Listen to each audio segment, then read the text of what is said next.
Cái cung này là thần núi trong mộng ban cho tôi. Tôi không nói dối, thần núi báo mộng, tất cả là thật. Tôi vì cái nhà này mà làm lụng vất vả. Đến cả của hồi môn của Nguyệt Cầm, cái máy khâu cũng bán sạch, đổi lại thì sao? Nhà anh cả ăn sung mặc sướng, thằng em ba thì quần áo mới. Còn Nguyệt Cầm với Tiểu Vũ, theo tôi chịu đói chịu rét, cuối cùng bị ép phải bỏ nhà đi. Tôi thì kết cục bị vứt bỏ chờ chết. Lần này, Trần Kiến Quốc tôi không bao giờ làm thằng ngu hiếu thảo mù quáng nữa. Tôi phải bảo vệ vợ và con gái tôi, không để họ phải chịu thêm chút tủi thân nào nữa. Đúng là phúc đức nhà này mỏng quá, kiểu này thì sống sao nổi. Dọn nhanh lên, thằng Đỗ Què nó đang đòi nợ giáo giết kìa. Mẹ, đây là của hồi môn nhà con. Là chút kỷ niệm cuối cùng của con. Đừng lấy đi. Đã về làm dâu nhà họ Trần này, ngay cả cô cũng là người nhà họ Trần, giờ trong nhà xảy ra chuyện lớn thế này, cô muốn hại cả nhà anh cả cô à? Thím à, nợ cờ bạc này mà không trả, thằng Đỗ Què nó lấy mạng anh cả cô đấy.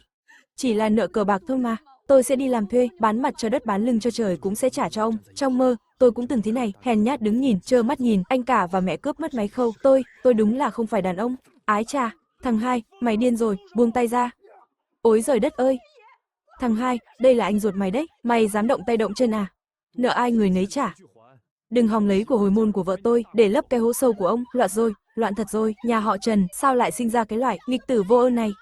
Thế bà cứ đi mà hỏi nó, lúc nó đánh bạc sướng tay ấy, nó có nghĩ đến lúc không trả nổi nợ không? Hôm nay đứa nào dám đụng vào của hồi môn của vợ tôi thì tôi liều mạng với nó. Thằng hai hôm nay sao như biến thành người khác thế nhỉ? Thằng hai, mày bênh con danh con ấy làm gì? Cả nhà trông cậy vào mày, với anh cả, thằng đại bảo để nối dõi tông đường đấy. Cái lũ gà mái không biết đẻ trứng này mà còn mặt mũi giữ cái máy khâu à? Mẹ thử chửi thêm câu nữa xem. Tiểu Vũ là con gái ruột của Trần Kiến Quốc tôi, Nguyệt Cầm là vợ tôi cưới hỏi đàng hoàng, tôi không bênh nó thì bênh ai? Cầm, em đưa Tiểu Vũ vào buồng đi, việc này để anh lo. Ông nhà, ông về rồi. Ông xem thằng hai hôm nay phát điên rồi. Nó không những không cho mang máy khâu đi mà còn dám đánh cả anh cả nó, đến cả tôi mà nó cũng định đánh đấy. Thằng hai này bình thường, đánh chết cũng chẳng hé răng nửa lời, sao hôm nay lại như ăn phải thuốc súng ấy? Thằng hai, mày giỏi rồi nhỉ, dám cãi lại mẹ à, còn đánh cả anh trai mình, chính là cái kẻ mở miệng ra là, đạo lý này, cha, mồm lúc nào cũng vì nhà họ Trần, câm rồi à, còn không mau xin lỗi anh cả mày đi, mau xin lỗi đi, rồi đi báo công ở đội sản xuất ngay, mày mà không đi kiếm công điểm, cả nhà mình húp cháo loãng à, anh hai, anh nhận mệnh đi, anh cứ ăn phận thủ thường, cung phụng gia đình đi, đừng có mơ mộng hão huyền nữa, nhận mệnh à? Từ hôm nay tôi không nhận cái mệnh này nữa, tôi nói thẳng ở đây luôn, từ nay công điểm tôi làm ra, tôi tự giữ, tôi cũng không đời nào đi làm trâu làm ngựa cho đội nữa, tôi sẽ vào rừng săn thú, đồ ngốc, trong rừng có sói có gấu, mày mà bỏ mạng trong đó thì ai đi làm công điểm cho đội, thế ai nuôi cái nhà này? Anh cả suốt ngày lười biếng, khôn lỏi, bữa nào cũng ăn miếng ngon nhất, còn chú ba ngày nào cũng coi tôi như con vật mà sai khiến, nhà họ Trần lại loạn lên rồi, xem ra chú mày cứng cánh rồi nhỉ, hôm nay tôi phải đánh cho thằng bất hiếu này một trận. Lần này tôi không ngu chung nữa đâu. Tôi phải để Nguyệt Cầm và Tiểu Vũ được sống tử tế. Kiến Quốc, mình ly hôn đi. Tôi không sống nổi thế này nữa rồi. Ngoài kia người ta đang ầm ĩ thế kia, cái máy khâu nhường cho anh cả đi. Không, Nguyệt Cầm, máy khâu này không ai được lấy đi hết. Từ nay về sau, ngoài em ra, không ai được đụng vào. Hôm nay anh giữ được. Thế ngày mai, ngày kia thì sao? Chỉ cần mẹ với anh cả anh mở miệng, lần nào anh chẳng ngoan ngoãn mà đem đồ đi cho họ, tôi cầu xin anh, coi như vì con cái đi, mình ly hôn đi. Nguyệt Cầm, trước đây anh thực sự không ra gì. Tôi khốn nạn quá, để hai mẹ con cô khổ theo tôi, chịu bao nhiêu là khổ cực. Trần Kiến Quốc tôi hôm nay thề với trời, đời này, không để hai mẹ con cô phải chịu thêm chút tủi thân nào nữa. Sau này tôi vào rừng săn bắn, nhất định sẽ để hai mẹ con cô có cuộc sống tốt hơn. Bố ơi, sau này bố săn được thịt, có lại giống như trước đây không? Lại mang hết cho nhà bác cả, cho anh đại bảo ăn, Tiểu Vũ con còn chẳng được húp tí nước canh nào. Tiểu Vũ, bố có lỗi với con. Sẽ không thế nữa đâu, bố xin thề, sau này săn được gì ngon, đều ưu tiên cho hai mẹ con trước. Kiến Quốc, anh cũng từng thề rồi, cũng từng hứa hẹn rồi, nhưng chỉ cần bố mẹ anh khóc lóc ăn vạ là anh lại mềm lòng, tôi không dám tin nữa, cũng không muốn lấy Tiểu Vũ ra đánh cược nữa. Nguyệt Cầm, tôi không ép cô tin tôi ngay lúc này, cứ nhìn hành động của tôi đây, anh định vào rừng thật đấy à?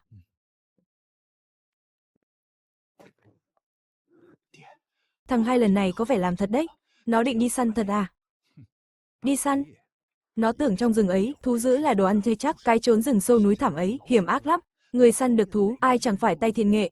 Ngay mấy tay thợ săn già trong làng, vào trong đó cũng chẳng chắc, lần nào cũng toàn mạng trở về, lo gì, nó làm gì có cái tài đi săn. Đến lông con thỏ nó còn chưa chạm vào, cha, thằng hai mà lên núi thật. Sau này việc nhà ai làm? Cả nhà mình húp cháo loãng à? Cứ để nó đi, đợi nó trên núi rét không chịu nổi, đói đến mức mốc mồm ra, tự khắc sẽ ngoan ngoãn, cụp đuôi mà bò về thôi. Kiến Quốc, ông định đi đâu đấy? Vác đống đồ này làm gì? Thụ Lâm, tôi vào rừng đi săn. Đi săn, ông điên rồi à? Tôi nghe Quách lão lục bảo, dạo này trên núi không yên ổn đâu, trong rừng sâu ấy có lợn rừng với sói đấy. Đến mấy tay thợ săn lão luyện, còn chẳng dám đi một mình, ông còn chưa bắt nổi con thỏ nào, đừng có liều. Đừng lo, tôi không vào sâu đâu, chỉ quanh quẩn bìa rừng thôi, kiếm đôi con thỏ, con gà rừng, lấy may thôi mà, tiện thể làm quen đường lối, thật đấy. Kiến Quốc bình thường với người nhà, vốn chiều chuộng hết mực, nay đột nhiên đòi vào rừng, chắc chắn là bà Lưu hoặc ông anh cả thèm thịt nên ép nó đi liều mạng, khổ thân thằng bé, Kiến Quốc đúng là đáng thương. Không được, tôi đi cùng ông. Lỡ có chuyện gì còn có người đỡ đần, được, anh em tốt, đi thôi.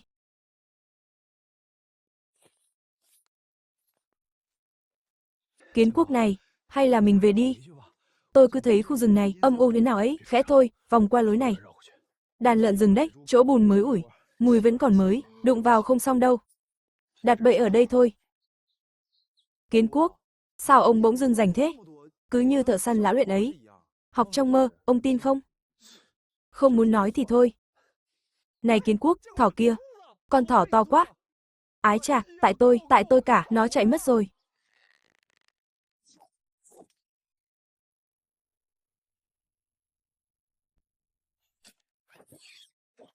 Trời đất ơi, Kiến Quốc, tay nghề ông ghê thật đấy.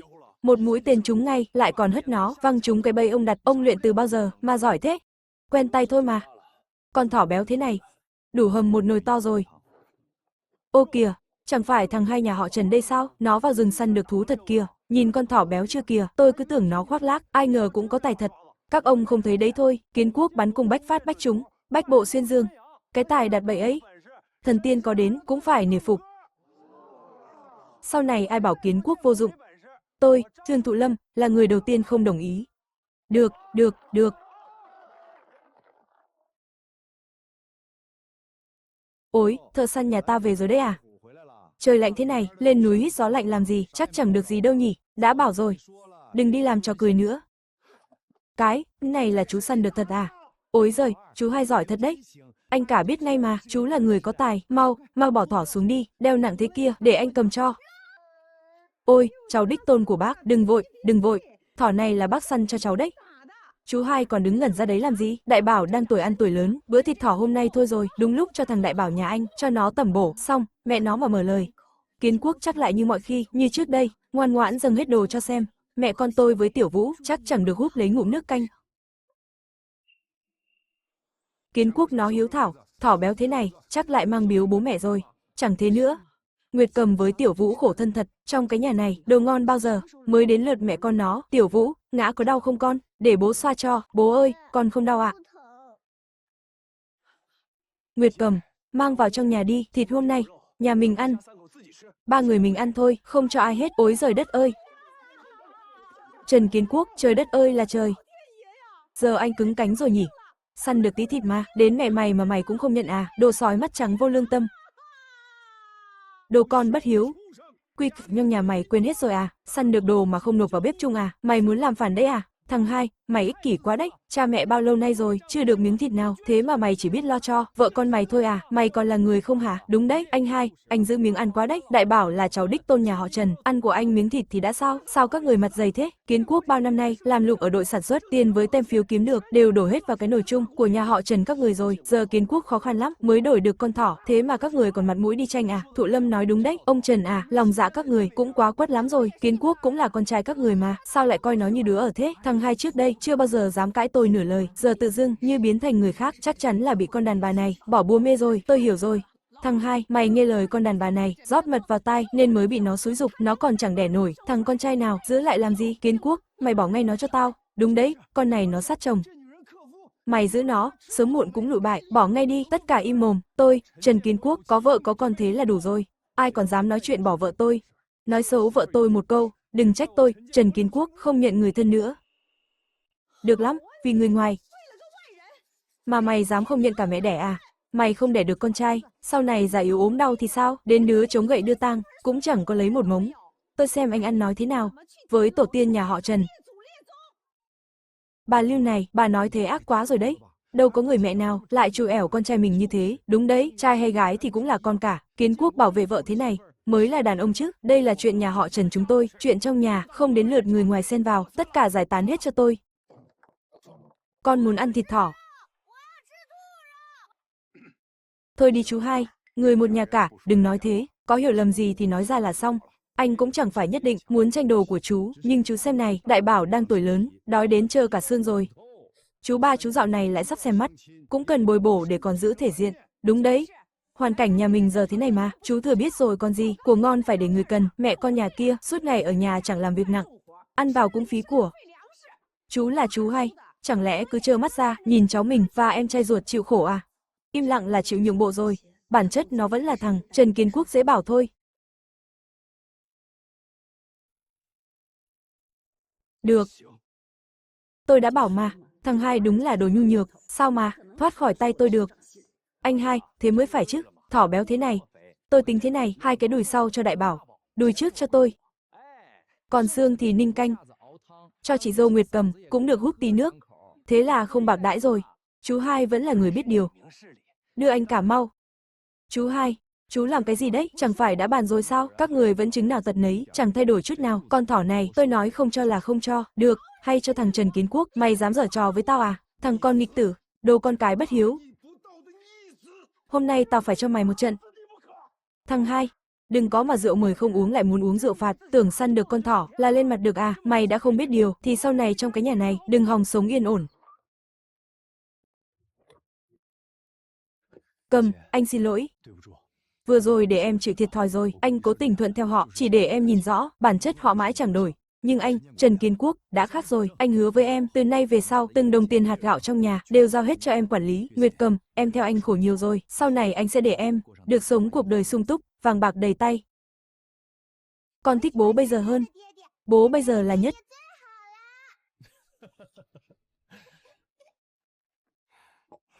Tiểu Vũ ăn nhanh đi con, ăn nhiều mới chóng lớn được. Cầm, mình cũng ăn đi, bồi bổ sức khỏe, anh cũng ăn đi, anh chạy ngược xuôi trong rừng cả ngày rồi, vất vả lắm. Thế mới phải chứ, thế mới là sống chứ, ít thịt này đáng là bao, mai tôi vào rừng sâu, săn vài con thú lớn. Tôi phải gom đủ tiền, đưa Nguyệt Cầm và Tiểu Vũ dọn ra khỏi nhà này. Thằng hai hỗn láo thật. Nếu nó đã quyết tâm, không đi làm ở đội sản xuất, số công điểm nhà mình, sao đủ đổi lương thực, cái lúc sắp hạt này. Nhìn cái chung gạo trong nhà, sắp cạn rồi, giờ tính sao đây, chẳng lẽ để chúng ta chết đói à? Tôi thấy nó cứng cánh rồi, muốn làm phản đấy. Không cho nó biết tay thì thôi, nó tưởng nó là ai cơ chứ, cái loại tổ tông nhà này chắc. Mẹ ơi, giờ cái quan trọng nhất là nợ thằng Đỗ Quẻ. Nó bảo rồi, kia mà không thấy tiền. Nó chặt chân tôi đấy. Tôi vốn định trông vào, thằng hai, vắt tí mỡ, ra cứu nguy. Giờ thằng danh này, cứng đầu cứng cổ quá. Anh cả, đừng trông vào anh hai làm gì. Hôm nay nó may thôi. Mèo mù vớ cá rán ấy mà, bắt được con thỏ, cái nghề săn bắn này. Nay có may không? Nó có bắt được vài con thỏ, thì cũng chẳng giàu nổi, chẳng đổi đời được đâu. Tôi thấy sớm muộn gì, nó cũng phải về cầu xin cha mẹ thôi, con không ăn cháo, con muốn ăn thịt. Khóc cái gì mà khóc, câm mồm ngay. Ông chút giận lên con bé làm gì? Có giỏi thì ông đi mà, có giỏi thì đi mà cướp con thỏ về, đến thằng em mình còn không trị được, thì còn mặt mũi nào là đàn ông, tại con Nguyệt Cầm cả thôi. Chắc chắn là nó xúi giục, khiến thằng hai chống đối, làm loạn cả nhà lên, muốn vét sạch của cải, nhà họ Trần này. Trần Kiến Quân, ông mà có bản lĩnh, thì cũng vào rừng mà săn, kiếm tiền về đi. Chỉ giỏi bắt nạt người nhà thôi à? Bà biết cái gì, săn bắn dễ thế sao, ai biết con thỏ đó, có phải nó tự săn không, biết đâu lại đi ăn trộm, từ bẫy của người khác, cái loại hèn nhát như nó, mà làm được việc đó à, thằng Đỗ Quẻ đang đòi nợ giáo giết, thằng hai không xong thì thôi, phải nhắm vào con đàn bà đó, mà tính kế thôi, nó đã không nhân nghĩa, thì đừng trách tôi ác. Mẹ, bà đừng vội. Chẳng phải mai nó lại vào rừng săn thú lớn sao? Đợi nó đi rồi. Trong nhà này, chẳng phải do chúng ta quyết sao? Anh cả, anh có cái gì? Thằng Lương bá tử làng bên, chẳng phải vẫn muốn mua vợ sao? Nó chịu chi 300 đồng tiền sính lễ, mai đợi thằng hai vào núi. Chúng ta tìm cách khống chế con Nguyệt Cầm, gạo nấu thành cơm. 300 đồng đó tới tay, nợ thằng Đỗ Quẻ chẳng phải xong rồi sao? Kiến Quốc, đợi tôi với. Kiến Quốc, Hôm qua cậu săn con thỏ đó là ở bìa rừng, nay cậu định vào sâu hơn, chuyện đó không đùa được đâu. Tôi thật không yên tâm, nên đã mời chú Quách lão lục tới, có tay lão luyện chỉ bảo, mình mới an toàn được. Thụ Lâm, cậu vất vả rồi. Chỉ với mấy món đồ nát này, mà cũng dám chui vào rừng sâu à? Thanh niên không biết trời cao đất dày. Thú dữ trong đó không nể mặt ai đâu, nếu thực sự bỏ mạng trong đó. Đừng trách tôi không nhắc cậu. Bác Lục, bác bớt giận cho. Kiến Quốc tuy mới vào nghề, nhưng hôm qua tay nghề cũng khá đấy. Hôm nay chủ yếu nghe bác cả, nhờ bác dẫn đường giúp. Đi săn không phải cứ mạnh miệng là xong. Bắn chuẩn thì được tích sự gì, đường thú còn chẳng biết nhìn, hướng gió cũng chẳng nắm được. Có thấy bóng dáng con mồi không, còn chưa biết chừng, hừ, đi thôi. Nhìn cậu đi kìa, dậm chân mạnh thế, Tuyết kêu răng rắc, thú rừng cách 3 dặm cũng bị cậu làm cho chạy mất rồi. Dấu chân này nhỏ nhắn, bước đi nhẹ nhàng. Bên cạnh còn có vết đuôi, vệt quét trên tuyết, đây là dấu chân thỏ rừng.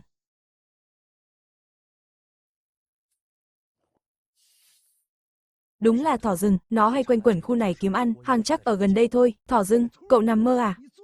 Cả vùng này, mấy năm nay làm gì thấy bóng con thỏ nào, cậu cứ bốc bừa mấy bãi phân mà xem, cứ bảo là thỏ rừng đi, làm màu làm mè. Nấp ra đằng sau đi, từ giờ trở đi. Câm mồm, đừng có nhúc nhích, thở cũng phải khẽ thôi. Làm cái trò gì thế?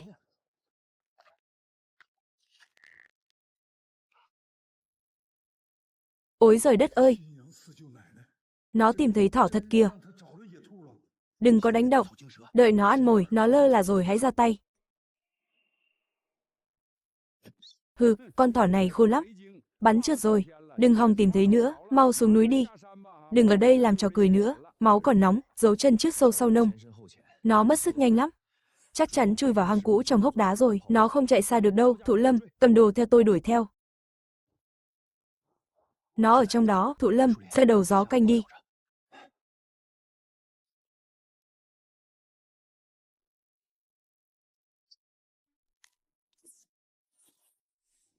Tóm gọn cả ổ. Thằng này đúng là, được thần núi nhập rồi. Đúng là mèo mù vớ cá rán. Chó ngáp phải ruồi. Kiến Quốc ơi! Hôm nay cũng có phần chú đấy, công của chú mà. Chia cho chú một con không quá đáng chứ. Chú Lục, chú có biết xấu hổ không? Từ nãy đến giờ chú có góp sức tí nào không? Muốn chia phần à? Nằm mơ đi. 2 tấm da này cho Cầm với Vũ, làm cổ áo với bịt tai, tấm còn lại mang ra huyện đổi tiền, đấy là vốn liếng để chuyển nhà. Thụ Lâm, thu dọn đồ đạc xuống núi thôi. Thím ơi, không xong rồi. Chú Kiến Quốc ngã vào hố lợn rừng rồi, chân bị cắn đứt, máu chảy ròng ròng, mau đi cứu chú ấy với tôi. Đây chẳng phải thằng lưu manh làng bên, Lương Bá Tử sao? Thằng này là ai? Kiến Quốc đâu rồi? Nó chết trong đó rồi. Ông nói láo, đừng đụng vào tôi. Tôi liều mạng với các người. Nó vừa mới chết xong, cô muốn làm phản à? Buông ra, đi mau. Tất cả dừng tay lại. Ôi giời ơi, Kiến Quốc ơi. Vợ cậu điên rồi. Cầm cái chày định, mày đánh cả mẹ đẻ à? Tôi có lòng tốt mới cản nó. Mày định ăn tươi nuốt sống người à? Nguyệt Cầm, Tiểu Vũ, tôi về rồi đây, đừng sợ, có tôi đây rồi. Kiến Quốc, họ bảo anh chết rồi. Họ định bán mẹ con tôi. Họ lừa em đấy. Tôi không những không sao, mà còn mang về được bao nhiêu đồ tốt đây. Chú hai, nghe anh nói đã. Là mẹ bảo Nguyệt Cầm phát điên. Tôi đến để giúp thôi. Chú ba. Chú đứng đó làm gì, mau ra kéo anh hai chú ra. Nó định đánh chết anh cả chú đấy. Nghiệt ngã quá, chú hai ơi. Chú lấy vợ rồi. Là quên cả mẹ rồi sao? Vì một người ngoài, mà chú định đánh cả anh ruột à? Chú hai, dừng tay lại cho tôi. Chú làm loạn đủ chưa? Suốt ngày không lo làm ăn, chỉ biết lang thang trong rừng thì săn được cái gì chứ? Tránh ra, tránh hết ra cho tôi. Ai bảo Kiến Quốc không săn được gì? Mọi người mở mắt ra mà nhìn đi, cái gì thế này? Trời đất ơi! Thỏ rừng đấy. Bộ lông với thân hình này. Đúng là hàng hiếm đấy. Thứ này đắt giá nhất đấy. Nghe bảo mấy người giàu trên huyện đang săn lùng thỏ rừng đấy. Thằng hai lại săn được thật à? Thứ quý giá thế này. Nó kiếm được khối tiền rồi. Thỏ rừng này đắt giá lắm. Nhất là con Kiến Quốc săn được, lông thỏ đông xám mượt.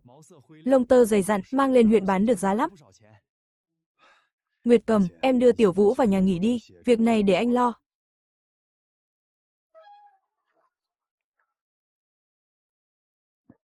Mọi người đừng nghe nó nói nhảm, chắc chắn là chú Sáu săn được. Cái loại thằng hai thì làm gì có tài, đến lông thỏ nó còn chẳng chạm vào được.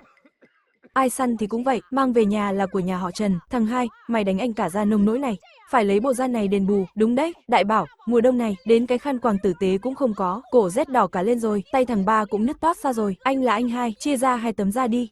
Bà Lưu, các người mặt dày vừa thôi chứ. Vừa rồi còn đòi bán con Nguyệt Cầm, giờ lại nhăm nhe tấm da của người ta. Đó là kiến quốc đánh đổi bằng mạng sống đấy. Dựa vào đâu mà đưa cho các ngươi? Chị dâu, các người muốn tính sổ, vậy hôm nay tôi với các người tính cho ra nhẽ.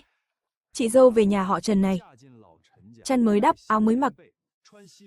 Còn Nguyệt Cầm về đây, chỉ có mấy cái chân cũ vá víu. Cô ấy chưa từng lấy một sợi chỉ của nhà này, dựa vào đâu mà bắt cô ấy đưa đồ cho các người? Được rồi, thằng hai, đều là người một nhà cả, phân chia làm gì? Hòa thuận cho nó vui vẻ, đừng so đo nữa. Muốn hòa thuận? Được thôi. Các người lấy hết số vải phiếu trong hòm ra đây, đưa cho Nguyệt Cầm với Tiểu Vũ đi, may bộ quần áo mới đi, rồi hãy nói chuyện hòa khí. Cầm, cổ tay em đau phải không? Để anh bôi thuốc cho. 2 con thỏ này mình làm sạch đi, để dành mùa đông hầm thịt ăn cho đỡ thèm, cho em với Tiểu Vũ, bồi bổ cho đỡ rét, còn con to nhất này. Mai anh mang ra huyện đổi tiền. Số tiền này, chính là vốn liếng để mình ra ở riêng, đấy. Kiến Quốc, thỏ này đổi được khối tiền đấy. Mẹ với anh cả anh, chắc chắn sẽ không để yên đâu, em sợ họ nửa đêm đến cướp mất. Nguyệt Cầm, nghe anh này. Từ hôm nay, tiền nong trong nhà em giữ hết, phải học cách ghi chép, học cách giữ tiền. Vâng, em sẽ giữ.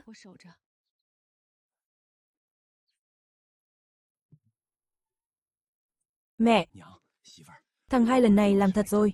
Nó giao hết tiền cho, con đàn bà đó. Mai còn định đi bán thỏ. Nếu để nó gom đủ tiền, chắc chắn nó sẽ đưa mẹ con Nguyệt Cầm đi mất. Chúng nó cao chạy xa bay mất, thế thì làm sao bây giờ? Nợ thằng Đỗ Quẻ còn trông vào nó đấy. Tuyệt đối không được để nó bán được chỗ thịt thỏ đó. Thằng cả, sáng mai con ra huyện ngay, tìm cách chặn đường làm ăn của nó. Mẹ yên tâm, mai con ra chợ nông sản, tung tin đồn, bảo thịt thỏ của nó không rõ nguồn gốc, để xem đứa nào dám mua.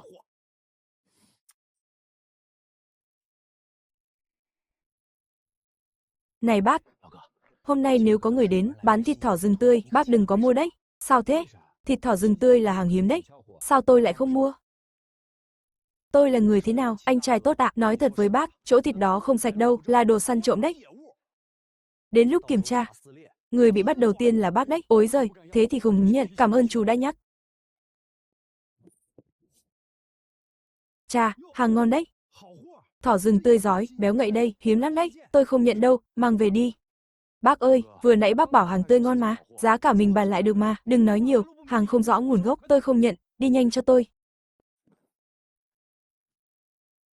Ngày thường hàng này ai cũng tranh nhau, sao hôm nay ai cũng từ chối, lạ thật. Ôi, người tài về rồi đấy à? Thỏ không bán được chứ gì? Tôi đã bảo hàng rừng khó bán mà. Còn đòi ra ở riêng cơ đấy, giờ thì ngớ người ra chưa? Thỏ ế chổng chưa ra đấy.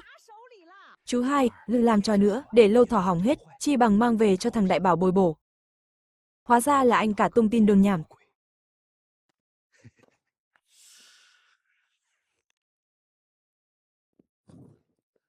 Thịt thỏ không bán được, thằng cha Trần Kiến Quân khốn kiếp đó tung tin, bảo thịt thỏ của tôi không rõ nguồn gốc, chẳng ai dám mua, anh ta quá đáng lắm rồi, chợ đen không được thì đi đường chính ngạch. Đường chính ngạch. Mai tìm đội trưởng Điền xin giấy xác nhận, thỏ này là mình săn trên núi của đội mà, Đường Hoàng mang ra trạm thu mua huyện. Thu mua thịt đi, giá cao đây. Thịt này trông cũng được, chỉ thường thôi. Nhiều nhất trả chú 15 đồng. Ông chủ, ông ép giá thấp quá đấy. Đây là thịt lợn rừng thượng hạng, nếu ông muốn mua thật lòng, cho cái giá phải chăng đi. Thằng hai, mày có biết điều không đấy, người ta là ông chủ đi khắp nơi, bảo hàng của mày là loại kém, thì đúng là loại kém rồi, 15 đồng là không ít đâu, đừng làm mất mặt nhà họ Trần, đồ bất hiếu, đồ ăn cháo đá bát, để trong tay cho mốc meo ra à, chi bằng bán quách đi cho xong, lấy tiền trả nợ cho anh cả mày. Đồ của tôi, khi nào đến lượt ông làm chủ? Thà để hỏng trong tay, tôi cũng không để họ nhân cơ hội ép giá. Từ xa đã nghe cãi cọ, có chuyện gì thế? Tôi ở trạm thổ sản đây, chuyên về nông thôn thu mua thịt. Chà, thịt lợn rừng thượng hạng đây rồi. Hàng tuyển đấy. Này ông chủ, ông vừa trả bao nhiêu? 15 đồng, ông áp vừa thôi. Hàng này ít nhất phải 50. Này anh bạn, chỗ thịt này tôi lấy, tôi trả 60 đồng. Nhưng nói trước đã. Chúng tôi thu mua phải rõ nguồn gốc. Phải có giấy xác nhận của đại đội, tôi mới dám nhận, đồng chí đừng để bị lừa. Nó làm gì có giấy tờ gì, biết đâu lại là đồ, ăn cắp ở đâu ra. Đội trưởng Điền, phiền ông ra làm chứng cho. Tôi xin làm chứng. Dạo này thú dữ quanh làng quậy phá ghê quá. Kiến Quốc, con lợn rừng này đúng là bị bắn ở trên đất đại đội mình, được, có đội trưởng Điền bảo đảm. Chỗ thịt này tôi nhận. Đồng chí Chu, tôi không tham mấy đồng bạc lẻ này. Trần Kiến Quốc tôi chỉ muốn một mối làm ăn lâu dài. Sau này tôi sẽ cung cấp hàng cho trạm đều đặn. Ông cứ thanh toán tiền mặt theo đơn cho tôi. Mỗi một đơn hàng, tôi đảm bảo giấy tờ đầy đủ. Nguồn gốc rõ ràng, sạch sẽ. Chú em, tôi khoái, làm việc với người thông minh, biết giữ quy tắc như chú đấy. Không giấu gì chú. Trạm đang cần gấp một lô hàng lớn. Huyện đang cần gấp thịt đông lạnh, loại chất lượng cao. Đây là đơn hàng lớn đấy. Có chỉ tiêu, là có cả tiền cọc. Việc này tôi nhận. Chú em, đó là sói đấy. Sơ sẩy là mất mạng như chơi, tôi biết, nhưng tôi dám vào rừng. Nhưng việc này một mình không làm nổi, tôi phải dẫn vài người, làm đúng quy tắc, chỉ cần ông giữ suất đó cho tôi. Tôi đảm bảo giao hàng đúng hẹn. Sảng khoái, tôi giữ suất đó cho chú. Đa tạ ông. Nguyệt cầm lấy tiền này. Về nhà khóa khăn lại, ai hỏi cũng không được đưa. Anh đúng là không sợ sói thật đấy. Sói mà anh cũng dám đụng vào. Đàn sói trong rừng sâu ấy, chúng hiền lành chắc. Tôi đã dám nhận việc này, thì khắc có cách để sống mà về. Nguyệt cầm, tôi vào rừng đây. Tiền với đơn hàng cất kỹ vào. Kiến Quốc, anh phải bình an về đấy. Mẹ con em ở nhà đợi anh. Yên tâm đi, vâng.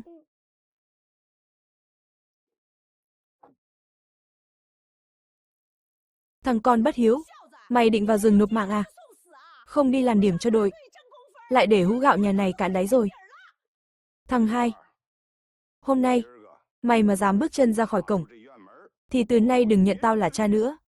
Cha mẹ, nếu nó chết rục trong rừng thật, thì 60 đồng kia, chính là gia sản nhà họ Trần ta. Đúng lúc mang đi mua gạo, lại còn bớt được phần ăn của nó. Kiến Quốc, đợi đã. Thụ Lâm, sao ông lại tới đây? Tôi nghe nói ông định vào rừng săn sói, tôi sao yên tâm để ông đi được, đi một mình à? Tôi gọi hai đứa trong làng, dám vào rừng cùng đi rồi, anh em mình đi cùng nhau, thế mới có người trông chừng. Làm lớn chuyện thế à? Kiến Quốc, chú, để chú đi cùng các cháu một chuyến, chú dẫn đường cho, đường trong rừng sâu chú thuộc lòng. Không có tay lão luyện như chú dẫn, các cháu còn chẳng thấy bóng con sói nào. Muốn theo tôi vào rừng cũng được, nhưng phải nói trước. Phải có quy củ, vào rừng rồi.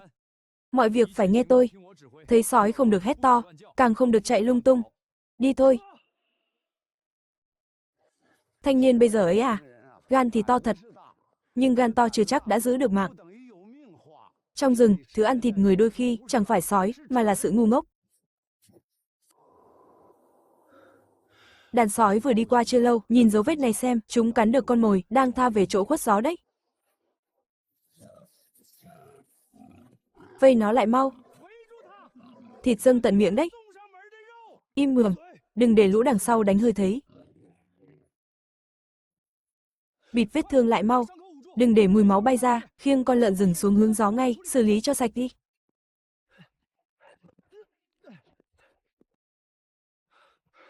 Đây là sói vồ. Không xong rồi, việc này không làm được nữa, mạng quan trọng hơn tiền, tôi phải về đây. Ông mà chạy lúc này, là tự tìm đường chết. Sói không vồ lợn rừng vô cớ đâu, chắc chắn chúng ở quanh đây thôi, hơn nữa quanh đây thế nào cũng có hang ổ của chúng.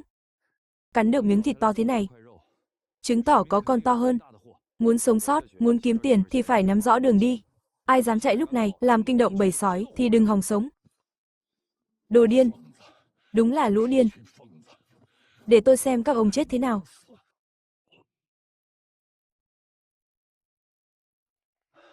Thụ Lâm, anh dẫn hai người kia châm đuốc đi, đừng giơ cao vội, chuẩn bị sẵn dây thừng, các anh canh cửa hang, chặn đường phía dưới gió lại cho tôi. Dù trên đó có động tĩnh gì, không có lệnh tôi, không ai được manh động. Chà, bầy sói này coi đây là kho lương rồi, tranh thủ lúc chúng đi vắng, chuyển thịt đi mau, nhanh, chuyển hết thịt ra ngoài, khẩn trương lên. Sói kia, sói kia. Trời ơi, chạy mau.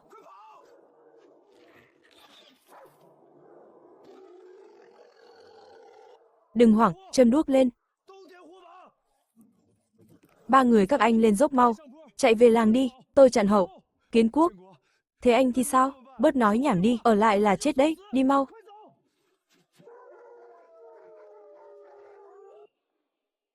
Trời tối đen như mực rồi, thằng hai vẫn chưa thấy bóng dáng đâu, tôi đã bảo mà, sói đâu có dễ đụng vào, đuổi sói đến tận nửa đêm thế này, chắc là không về được nữa rồi, nó tự chuốc lấy, trách ai được.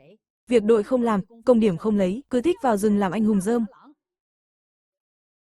Nguyệt Cầm, cô kia, mau ra đây cho tôi. Thằng Kiến Quốc điên rồ kia, nó muốn chết thì thôi đi, sao cứ kéo Thụ Lâm nhà tôi chết theo.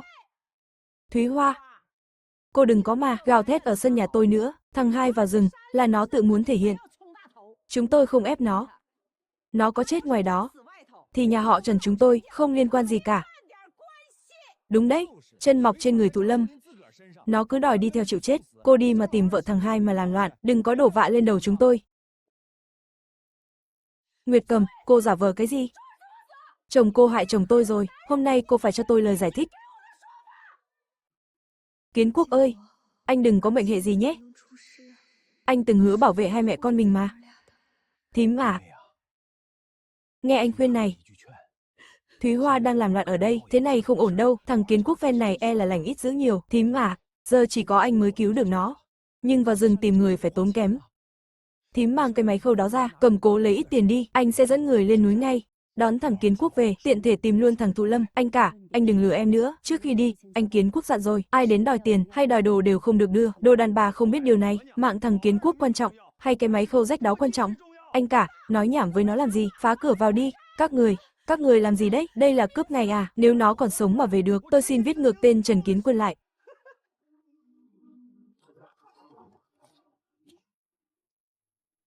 Ai dám đụng vào vợ con tôi, thử xem.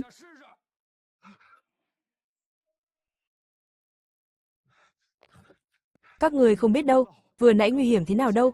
Con sói xám đó, từ trong bóng tối lao ra, Kiến Quốc liền dương cung, vút một mũi tên, ép con sói phải lùi lại. Rồi Kiến Quốc, cầm đuốc với đá, dụ đàn sói sang hướng khác. Ba người chúng tôi, tranh thủ lúc đàn sói vòng lại, cố hết sức chạy xuống núi. Kiến Quốc không những bình an vô sự, mà còn hạ được con sói đó, mang về đây rồi.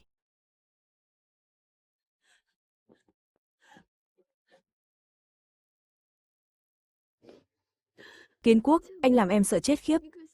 Em cứ tưởng anh. Đừng sợ, Nguyệt Cầm, anh về rồi đây này. Bố giỏi nhất, bố đánh bại sói xám rồi. Thằng hai này sao mạng lớn thế nhỉ? Con sói này với đống thịt này, bán được bao nhiêu tiền đây? Nếu lấy được số tiền này, nợ cờ bạc của thằng Đỗ Què chẳng phải trả sạch rồi sao? Chẳng qua là mèo mù vớ cá rán, gặp may thôi. Nhiều hàng thế này, bán đi chắc chắn được khối tiền. Thằng hai đúng là kiếm đủ tiền rồi, định tiền chạy mất đây. Chỉ vì mấy đồng bạc, mà đến mạng cũng chẳng màng. Kiếm được tiền mà chẳng biết hiếu kính cha mẹ gì cả, cứ tưởng mình là công thần nhà họ Trần chắc. Thụ Lâm, lại đây giúp tôi, khuân hết hàng vào trong nhà.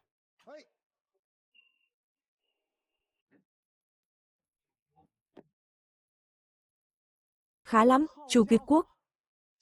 Tài nghệ của chú đúng là không đùa được, con sói này đẹp thật đấy. Chẳng sứt mẻ tí nào, đúng là đến đúng lúc thật. Kiến Quốc, con sói này tôi thu cho chú giá cao nhất, đống thịt đông lạnh này tôi bao tất, chú đếm tiền đi. Đồng chí Chu xem này, việc săn bắn tôi cũng thạo lắm, tôi cũng là người nhà họ Trần, Kiến Quốc săn được, tôi cũng săn được. Đừng có giở trò với tôi. Hôm nay tôi nói thẳng luôn, đơn hàng của trạm thu mua nông sản này, tôi chỉ làm việc với mình Trần Kiến Quốc, cái chúng tôi cần là hàng phải sạch sẽ. Ai mà định mang mấy thứ hàng lậu không rõ nguồn gốc để trà trộn vào, hay định giở trò ma mãnh, tôi không nhận tất.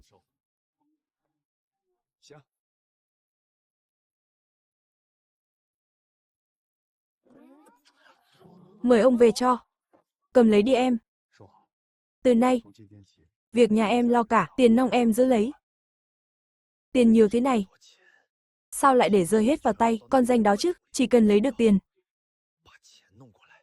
Tôi còn sợ gì thằng Đỗ Quẻ nữa, tiền này tôi phải lấy bằng được. Tiểu Vũ, lại đây con, mẹ đeo thử cho con xem nào. Mềm quá, ấm quá mẹ ơi, con không thấy lạnh nữa rồi. Con thích là được rồi.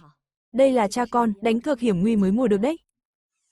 Nếu không nhờ thần núi báo mộng, cho tôi thấy trước, cảnh nhà tan cửa nát, thì giờ này Tiểu Vũ với Nguyệt Cầm chắc vẫn đang đói rét rồi.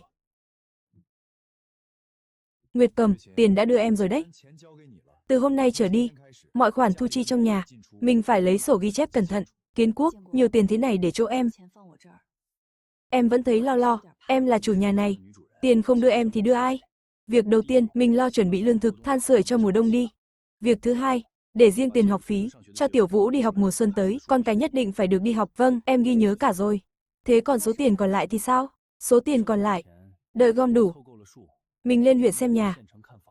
Mua chỗ nào gần trường, có sân riêng thì tốt. Mình sớm chuyển ra ngoài, tách bếp, ở riêng cho thoải mái. Vâng, anh Kiến Quốc cứ yên tâm, em sẽ giữ tiền cẩn thận. Em cũng sẽ học cách ghi sổ. Thằng hai lòng dạ thật quá độc ác. Tự mình kiếm được tiền, đã muốn phủi tay bỏ đi rồi. Lên huyện sống cho sướng thân, để mặc nhà mình ở quê hút cháo loãng, nó đừng hòng. Cái nhà này không phải nó muốn chia là chia, được đâu, từng đồng nó kiếm được, đều có phần của nhà họ Trần mình. Thằng Đỗ Quẻ bên kia đang thúc nợ ráo riết. Nó chỉ cho có 2 ngày thôi, nếu thằng hai mà mang tiền đi, mua nhà trên huyện thì đường tiền bạc của nhà mình đứt hẳn. Chuyện này không thể cứ thế mà bỏ qua, nó đã không tình nghĩa thì đừng trách tôi không nể mặt. Kiến Quốc, anh yên tâm, tôi sẽ không để bất cứ ai đụng vào số tiền này. Cha ơi, mình lên huyện rồi, Tiểu Vũ có được đi học trường gần nhà không cha? Đúng rồi. Tiểu Vũ ngoan, cha hứa với con, nhất định cho con đi học. Sau này không ai bắt nạt được con nữa. Cha ơi, mẹ ơi, cứu con với, bố mẹ phải cứu con trai với. Ối giời, chuyện gì thế này? Ai đánh cậu ra nông nỗi này? Cha mẹ ơi, con cũng đâu muốn thế. Con định đánh quả để gỡ gạc, lấp cái lỗ nợ nần, ai ngờ càng đánh càng thua. Để gỡ lạc vốn, con nhất thời bị ma xui quỷ khiến, lại vay thêm lão Đỗ Quẻ một khoản. Thằng khốn nạn này, mày lại đi đánh bạc à? Mày định phá tan cái nhà này, mới vừa lòng hả? Kiến Quân tuy hỗn láo, nhưng cũng không thể trơ mắt nhìn nó bị đánh gãy chân được. Chẳng phải thằng hai vừa mới cầm một khoản tiền lớn sao? Nó định lên huyện mua nhà, cũng đâu vội gì lúc này. Số tiền đó phải lấy ra trước, cứu mạng anh nó đã. Anh em như chân với tay, nó không thể thấy chết không cứu. Nguyệt Cầm ơi, cô mau ra đại đội xem sao đi. Vừa có người báo, Kiến Quốc hình như xô xát với người ta, đánh nhau rồi. Mẹ ơi, Kiến Quốc nhanh nhẹn thế cơ mà. Trong làng ai dám động vào nó? Mẹ nghe nhầm rồi chăng? Ôi giời ơi là bà ơi, chuyện này mà tôi dám đem ra đùa à? Hình như là bọn làng bên, mấy thằng dở hơi ấy, chúng nó đông người lắm. Bà không đi nhanh, Kiến Quốc mà thiệt thân, thì biết làm sao. Tiểu Vũ, con ngoan ngoãn ở trong nhà nhé, mẹ đi một lát rồi về ngay.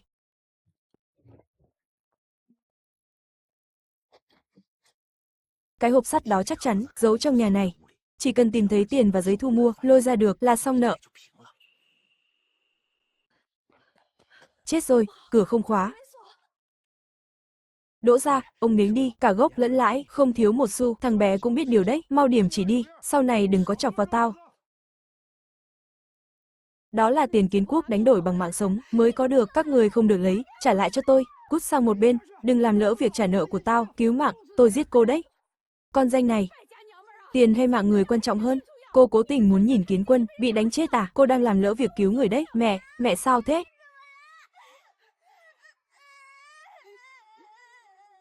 Buông tôi ra, con muốn mẹ con. Có bị thương không? Kiến Quốc, tiền.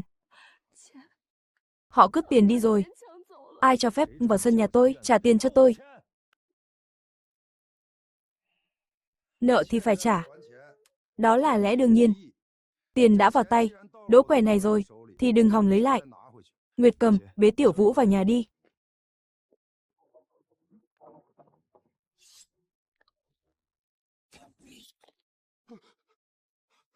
Mày chán sống à?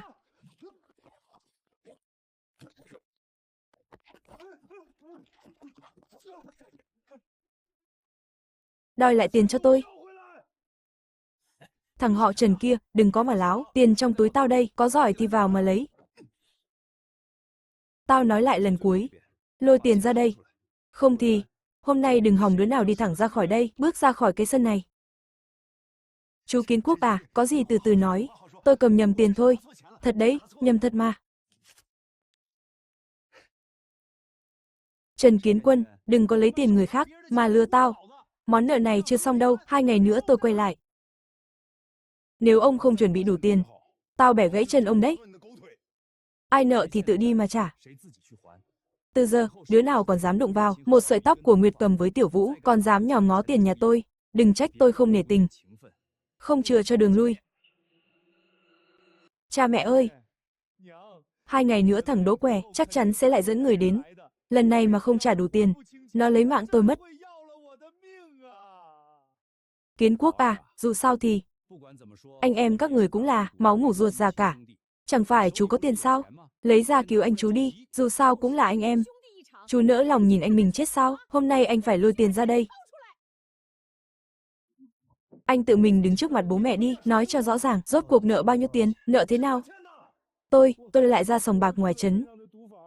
Định gỡ gạc lại, ai ngờ thua sạch. Sau đó lại vay Đỗ Què, tiền lãi cắt cổ, thằng hai, buông anh cả ra mau, có gì từ từ nói. Hôm nay ai mà còn dám, bênh nó nửa lời. Tôi cho biết tay ngay. Chẳng phải các người luôn bảo anh cả là hương hỏa nhà họ Trần, là báu vật sao? Giờ báu vật sắp mất mạng rồi. 2 người làm bố mẹ, lôi tiền dưỡng già trong hòm ra đi, lôi ra đi, cứu mạng nó đi. Mày nói cái giọng gì đấy? Tao lấy đâu ra tiền? Tao nói thẳng đây. Các người mà một xu cũng không chịu bỏ ra, thì cứ đợi Đỗ Què đến tận cửa. Tôi không đưa một xu nào hết.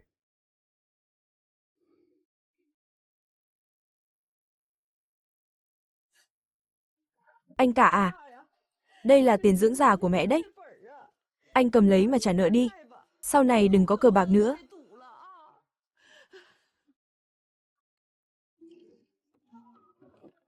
Nguyệt Cầm, em cầm lấy tiền đi.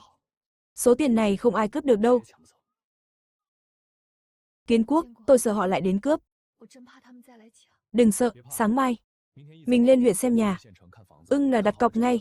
Lúc làm thủ tục, để tên nhà là tên em. Kiến Quốc, thím à, hôm nay tôi đến có tin vui báo cho hai người. Phố Đông ngoài huyện có nhà sắp chuyển đi, trống ra một cái sân. Đồng chí Chu, nhà đó thế nào, rộng không? Sân không rộng lắm, 2 gian nhà chính, 1 gian nhà phụ, được cái gọn gàng, sạch sẽ. Quan trọng nhất là chỗ đó cách trường tiểu học huyện có 2 con phố. Đi bộ 5 phút là tới, chủ nhà đang vội đi, giá cả rất phải chăng.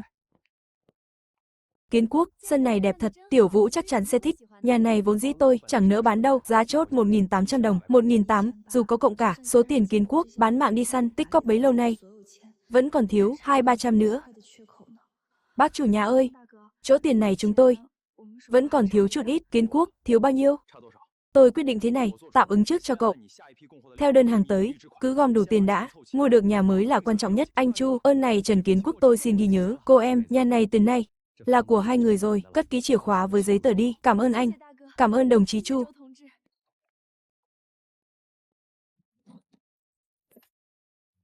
Nguyệt Cầm, chìa khóa với giấy tờ này là vận mệnh nhà mình đấy, mình yên tâm, còn người là còn của.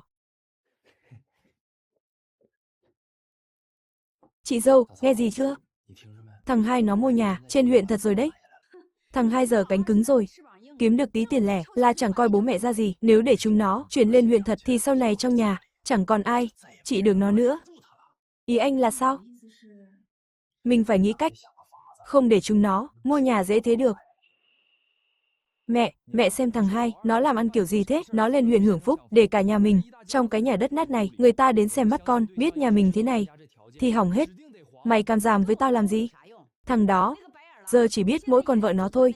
Thế còn mẹ đây là gì? Mẹ, chẳng phải nhà thằng hai đã mua xong rồi sao? Chìa khóa với giấy tờ đều nằm trong tay chúng nó, hay là mình cứ lấy chìa khóa trước đi, dẫn nhà gái lên huyện xem nhà. Bảo là nhà mình mới mua, cho nở mày nở mặt.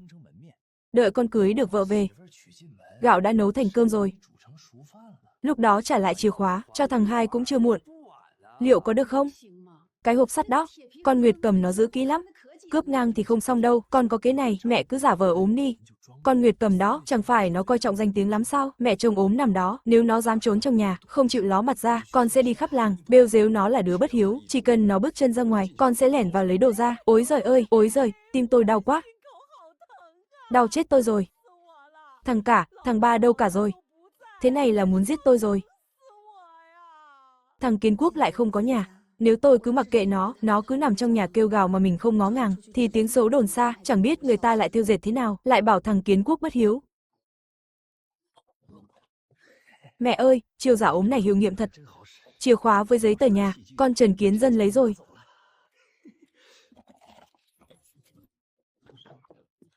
Mẹ lừa con. Mẹ có ốm đau gì đâu. Tao chỉ thử lòng thôi, làm vợ mà trong lòng, còn coi mẹ chồng này ra gì không? Thôi xong rồi, mất sạch chìa khóa với giấy tờ rồi.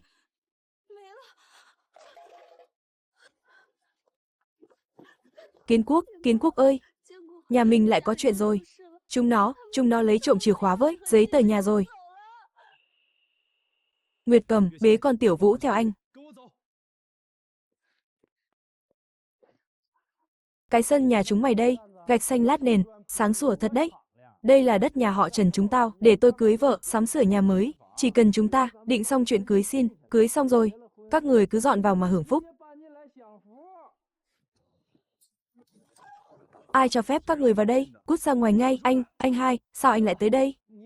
Chẳng phải đều là người một nhà cả sao? Tôi mượn ở tạm 2 hôm để xem mắt. Ôi chà, chú Kiến Quốc đây à? Kiến Dân bảo, căn nhà này là nhà họ Trần chúng ta cùng sắm. Hôm nay đưa nhà gái qua xem mắt. Chìa khóa với giấy tờ là nó ăn trộm đấy. Hôm nay đứa nào mà dám đóng then cửa lại thì ngay lập tức chính là cướp ngày đấy. Vừa nãy không phải ông bảo đây là nhà mới ông sắm à? Hóa ra là ông lấy nhà của anh hai tôi để đi lừa hồn à? Đưa chìa khóa với giấy tờ ra đây ngay, cút khỏi sân nhà tôi. Từ giờ đừng có đụng vào đồ nhà tôi nữa, để che đậy cái thói xấu xa của nhà họ Trần các người. Đồ khốn nạn, nhân cách tồi tệ thế này mà còn đòi cưới con gái tôi à? Nằm mơ đi, tại mày cả đấy, đồ khốn kiếp, làm hỏng hết cả nhân duyên của tao. Cái lúc mày thò tay đi ăn trộm ấy, ngay khoảnh khắc đó, mày đã tự tay vứt bỏ hết liêm sỉ của cả đời người rồi. Ôi giời đất ơi là giời ơi, thằng hai này, đồ mất hết lương tâm rồi. Chỉ vì cái sân cái nhà rách mà nỡ lòng nào phá nát nhân duyên của chính em trai mình. Nó không cho mẹ con tôi sống nữa rồi.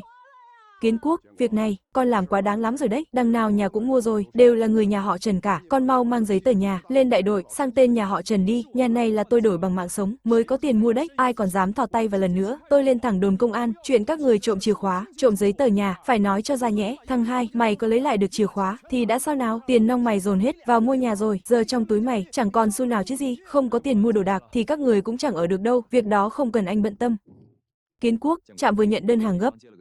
Huyện đang cần gấp 1 lô lông lợn rừng, số lượng không ít đâu, chỉ cần cậu giao hàng trong nửa tháng, trạm sẽ ứng trước cho cậu một khoản tiền. Được, ngoài ra, Kiến Quốc, tôi nghe nói cậu mới mua nhà, trạm có thể để giá gốc cho cậu bộ đồ gỗ cũ, đồ gỗ thịt đấy, để lúc chuyển nhà khỏi bị người ta làm khó. Nhìn sắc mặt xem sao. Anh Chu, đơn này tôi nhận, anh yên tâm, trong nửa tháng tôi đảm bảo giao hàng. Lần này vào rừng săn lợn lòi, tôi nói trước quy củ, một là chỉ săn thú hại, hai là phải có giấy xác nhận của đại đội mới được vào rừng, ba là săn được thú, phải nộp trạm kiểm tra rồi mới chia tiền. Ai mà phá quy củ, cút ngay lập tức. Ổ lợn lòi đâu dễ tìm, không có tay lão luyện như tôi dẫn đường. Mấy cậu đừng hòng sờ được cọng lông lợn nào, muốn đi theo cũng được, phải giữ đúng quy củ của tôi, không giữ quy củ thì đừng có bén mảng tới. Mấy thằng danh con không biết trời cao đất dày, cứ chờ làm mồi cho lợn lòi đi. Các bà nghe gì chưa? Cái cung của thằng hai tà môn lắm. Tôi thấy theo nó vào rừng, sớm muộn cũng mất mạng. Đúng đấy, các bà xem. Lần trước, đến cả thợ săn giả như Quách lão lục còn, suýt nữa thì mất mạng. Chứ đừng nói mấy đứa vắt mũi chưa sạch này, thằng Kiến Quốc nó chỉ vì tiền thôi kéo người khác đi nộp mạng. Chẳng phải sao, nhà nào có chồng đi theo nó, thì đúng là tạo nghiệp, cô đấy. Thằng Kiến Quốc nó còn chẳng màng, đến cả cha mẹ đẻ thì lo gì cho cô, anh không được đi. Mẹ à, anh Kiến Quốc không phải người như thế, săn được lợn, chia được khối tiền đấy. Dấu chân còn mới, nó ở quanh đây thôi, mọi người tản ra nấp đi. Ôi mẹ ơi, cứu tôi với. Anh Kiến Quốc, cái này, lợn lòi to quá, mình có làm nổi không? Đừng hoảng, cầm chắc đuốc. Đứng vững vào. Anh Kiến Quốc ơi, tôi chịu hết nổi rồi, giữ chặt dây thừng, đừng buông tay. con vật chết tiệt này, cút ngay. Thụ Lâm, cậu dẫn hai người kia lấy dây thừng, quấn vào hai gốc cây kia, thắt nút lại, nhanh tay lên, con quái vật này điên rồi, lại đây, húc vào đây này. Kéo. Chúng rồi, anh Kiến Quốc, chúng rồi, hôm nay chính là ngày giỗ của mày. Trời đất ơi, vừa rồi đúng là, suýt nữa thì mất mạng, anh Kiến Quốc ơi, nếu không nhờ anh, hôm nay em xong đời rồi. Kiến Quốc này, vừa rồi nếu không phải tôi, hét lớn ở đằng kia, thu hút sự chú ý của con lợn lòi, thì mấy cậu nguy to rồi. Ông mà gọi là thu hút à, ông là do sợ quá, nên đái ra quần rồi gào thét đấy, giờ lại đòi chia thịt à, nằm mơ đi, đi thôi, trời tối rồi. Nguyệt Cầm, cầm lấy này, tiền bán lợn lòi đấy. Cất kỹ chỗ tiền này đi, Kiến Quốc, cuối cùng mình cũng sắp có một mái nhà riêng rồi. Cha ơi, mẹ ơi, cứu con với. Đỗ Quẻ sắp đánh gãy chân con rồi. Trần Kiến Quân, nợ cả gốc lẫn lãi của mày, lên tới 500 đồng rồi đấy, 500 đồng, mày đi cướp à? Bớt nói nhảm, nợ thì trả tiền đi. Chú hai ơi, chú không thể thấy chết mà không cứu đâu, anh cả chú sắp bị người ta đánh chết rồi, tự đi mà trả, tôi đã nói từ lâu rồi, nợ của anh ta tự đi mà trả, đồ không có lương tâm. Chẳng phải chú mua một căn nhà ở trên huyện rồi sao, mau lấy giấy tờ nhà đó ra, đưa đây, đem thế chấp trả nợ cho anh cả chú đi, đúng đấy Kiến Quốc. Coi như căn nhà này là con báo hiếu cha mẹ đi, mau đưa giấy tờ nhà ra đây, dưới huyện còn căn nhà nữa mà. Đưa giấy tờ đây cho xong chuyện, nợ nần coi như xóa sạch. Tôi vẫn nói câu đó, tiền tôi không có một xu. Nhà cửa càng không có chuyện cho các người, có giỏi thì tự đi mà xoay sở, đợi mai anh Chu giúp liên hệ, xe đến, mình xếp đồ đạc lên, rồi dọn hẳn xuống huyện. Dọn đi càng sớm càng tốt. Thằng Hai à, ngủ chưa con? Cha có mấy lời gan ruột muốn nói với con, chuyện này liên quan đến sự sống còn của nhà họ Trần ta đấy. Mở cửa ra cho cha tìm con đêm hôm thế này, chắc chắn chẳng có gì hay ho, đừng mở cửa.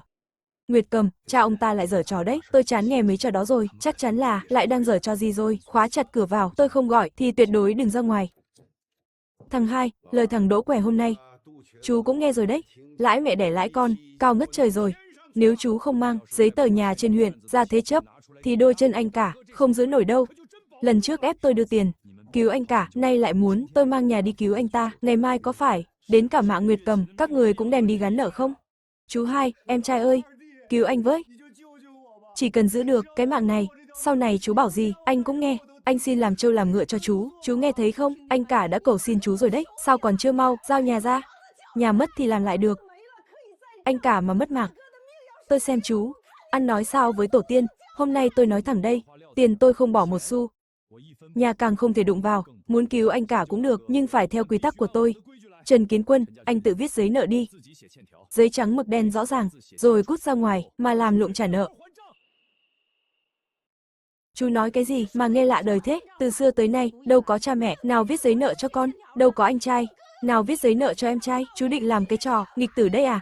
Kiến Quốc, chú có nhất định phải phá nát cái nhà này, cho tan cửa nát nhà mới vừa lòng không? Chú Hai ơi, chị dâu, cầu xin chú đấy. Chú nhìn thằng Đại Bảo mà xem, nó còn bé bỏng quá, chú giúp bố nó đi, chú không thể nhẫn tâm, nhìn Đại Bảo mất cha được, con muốn ăn thịt, con muốn cha. Không viết giấy trắng mực đen, tôi không giúp đâu. Người tôi đầy thương tích, sức đâu mà làm, đi làm trả nợ chứ. Chú Hai, buộc tay ra, chú định đánh anh mình à? Hôm nay ai mà còn bênh nó nữa, tôi sẽ đích thân mời Đỗ Quẻ đến tận đây, để nó đòi nợ, ngay trước mặt các người. Tôi nói lần cuối, ký giấy nợ đi, tôi sẽ chỉ cho vào rừng làm cùng đội, tự làm mà trả nợ, kiếm tiền trả nợ, không ký thì tùy.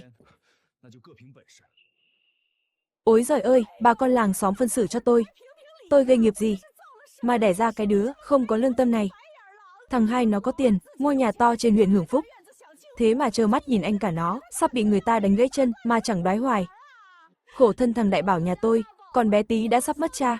Chú Hai ơi, sao chú nhẫn tâm thế? Thằng Kiến Quốc này nữa, dù sao cũng là anh em ruột, đã có tiền trong tay thì bỏ ra chút đi, cứu người trước đã chứ. Thôi bà bớt nói đi, bà quên rồi à, mấy năm nay Kiến Quốc bị hai ông bà già kia vắt kiệt thế nào à? Theo tôi thấy, nhà họ Trần này thiên vị quá, thiên vị đến tận xương tủy, muốn phân xử thì được. Trần Kiến Quân, trước mặt bà con đây, ông tự nói to lên xem, số nợ này có phải do ông nợ ở trên trấn không? Là do tôi đánh bạc thua, ông nói to cho mọi người nghe, hôm qua thằng Đỗ Què dẫn người, xông vào nhà cướp tiền, có phải chính anh dẫn chúng vào không? Có phải chính tay anh, đem tiền tôi đổ mồ hôi sôi nước mắt, nhét vào tay chủ nợ, để lấp cái lô của anh không? Là tôi làm đấy, đây đâu phải anh em không cứu nhau, mà rõ ràng là nhà họ Trần này, lại muốn lấy mạng thằng hai, để lấp cái hố không đáy của thằng cả. Anh có cái sân rộng thế kia, mang ra mà thế chấp, cứu anh mình thì đã sao? Thằng hai, mày còn chưa thấy đủ mất mặt à? Về nhà đóng cửa mà nói chuyện với cha, đóng cửa lại. Có chuyện gì khuất tất mà cứ phải đóng cửa mới nói được, hôm nay tôi cứ phải nói trước mặt bà con làng xóm cho ra nhẽ. Cái món nợ lằng nhằng này, Nguyệt cầm lấy sổ sách của nhà mình, cả cái hộp sắt bị cạy hỏng ra đây.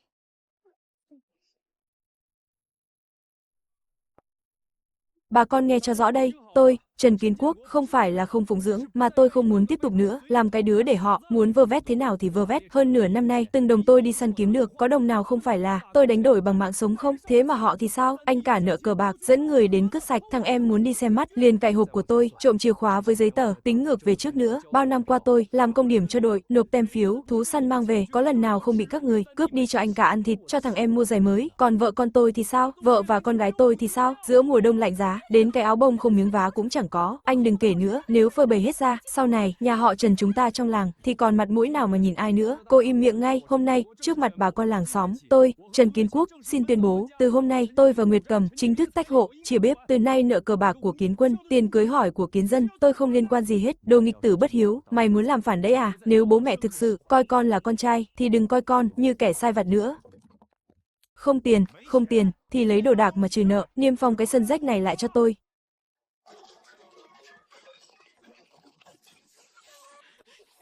Lũ cướp ngày này, chúng mày muốn ép chết tao à? Tôi không sống nữa đâu. Tại thằng hai cả, đồ không có lương tâm, nếu không phải nó thấy chết không cứu, thì sao chúng ta lại ra nông nỗi này? Mẹ ơi, đây thực sự là nhà của chúng ta sao? Từ nay Tiểu Vũ không phải quay lại cái căn buồng tối tăm đó nữa phải không mẹ? Đúng, đây là nhà mình rồi, từ giờ chẳng ai đuổi được mình nữa. Cảnh trong giấc mộng thần núi, dẫu đã đổi thay, nhưng cái thời buổi này, lòng người còn đáng sợ hơn cả cơn đói. Nguyệt Cầm, mình tuy đã dọn ra ngoài, nhưng chớ có chủ quan. Từ mai, mình phải ra chợ, mua thêm lương khô để dành, tích thêm ít thịt hun khói. Giờ mình đâu thiếu ăn. Sao phải tích nhiều thế? Có lương trong tay, lòng mới yên được. Tôi phải đảm bảo, dù sau này có gặp sóng gió gì đi nữa, hai mẹ con mình tuyệt đối không được để đói. Trạm lương thực bắt đầu hạn chế rồi, số lương thực này, cứ đà này, nhà mình không trụ được lâu đâu, đừng lo, có tôi đây. Không để hai mẹ con đói đâu, mình đưa Tiểu Vũ về trước đi, tôi đi xưởng thịt một chuyến, nghe ngóng tình hình xem sao. Chú hai à, chú làm phúc đi, cho xin ít lương thực. Cha mẹ ở căn nhà dột nát đó, lạnh run cầm cập, chẳng có nổi bát canh nóng mà húp. Chú nỡ lòng nào nhìn, ông bà chết đói sao? Đừng có lôi cha mẹ ra, làm lá chắn nữa, trên tay chú, sao lại có mùi thuốc lá với mùi dầu mỡ thế kia? Đêm qua chú đi làm gì, kiếm được lương thực ở đâu? Nói mau, tôi đêm qua, tôi đi giúp người ta, khuân vác đồ đạc. Khuân vác mà lại ra, cái mùi sòng bạc trên người à? Có phải chú lại đi đánh bạc không? Tôi đánh bạc thì đã sao? Nếu không phải tại chú thấy chết không cứu, không chịu mang cái sân ở huyện đi thế chấp, cả nhà mình có đến nỗi ra nông nỗi này không? Tất cả là tại chú. Muốn sống thì đi mà làm việc, còn muốn cờ bạc thì đừng tìm tôi.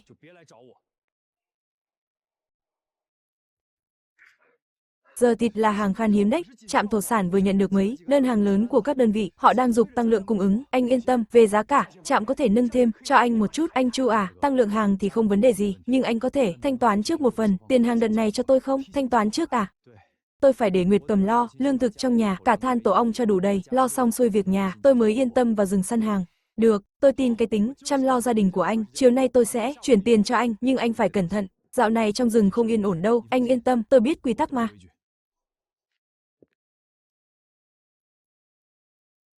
Theo tôi vào rừng, phải nói trước lời khó nghe. Thứ nhất, tuyệt đối không được vào vùng cấm của lâm trường. Thứ hai, thú săn được, phải chia ra một phần để làm lương thực trong nhà, còn lại mới mang ra trạm đổi tiền. Nói hay hơn hát. Mấy lối mòn trong rừng kia, không có lão già này dẫn đường. Các anh vào đó là chết đói trong đó thôi. Kiến Quốc, anh muốn lập đội cũng được, nhưng vị trí dẫn đầu phải để tôi ngồi. Anh muốn ăn thịt thì phải theo quy tắc của tôi, không muốn giữ quy tắc thì cút đi cho sớm.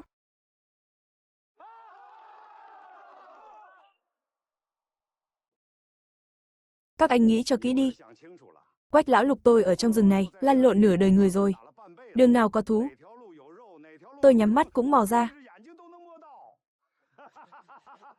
Chỉ là, thằng Trần Kiến Quốc kia quái gở lắm. Ai mà chẳng biết cây cung của nó dính phải thứ tà ma, đi theo nó vào rừng, cẩn thận kẻo thịt chưa thấy đâu, mà mất mạng như chơi, đi theo tôi, đảm bảo các ông bữa nào cũng có thịt. Quách lão lục, ông bớt nói nhảm đi. Anh Kiến Quốc dẫn chúng tôi hồi hạ gục con lợn rừng, ông sợ vãi đái ra quần, trốn tịt phía sau. Chuyện này cả làng này ai mà chẳng biết, đi theo tôi vào rừng, lương khô 3 ngày tôi lo đủ, săn được thú, chia trước một phần. Các ông mang về nhà, nấu cho người già, trẻ nhỏ, bát canh nóng mà sống, còn lại chúng ta chia theo công sức, chia tiền cho công bằng, nhưng ai mà dám lén lút, giấu giếm chiến lợi phẩm, ai dám cướp của anh em. Miếng ăn cứu mạng, một khi phát hiện, đuổi thẳng cổ khỏi đội. Đừng hòng đi theo tôi nữa, Trần Kiến Quốc này kiếm cơm. Anh Kiến Quốc, tôi tin anh. Nhà tôi còn đứa em đói khát, gầy trơ xương rồi, chỉ cần được chia phần ăn, mạng này tôi giao cho anh. Trần Kiến Quốc, anh được lắm. Lên núi rồi biết, để xem ai cười được đến cuối.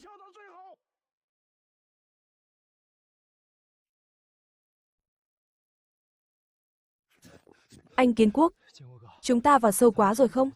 Lỡ gặp đàn lợn rừng hay đàn sói thì làm sao? Đúng đấy. Biết đáng sợ thế này, thà đi theo Quách lão lục, đường quen còn hơn. Cho chắc ăn. Tuyết phủ kín núi rồi. Lỡ xảy ra chuyện gì thì sao? Tôi đưa các anh vào núi là để liều mạng kiếm miếng ăn, không phải đi chơi.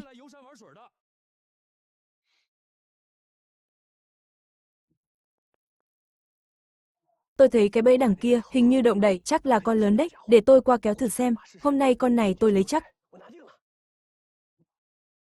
Đừng có động đậy, anh Kiến Quốc đã bảo rồi, chưa lệnh thì không được ra khỏi khe.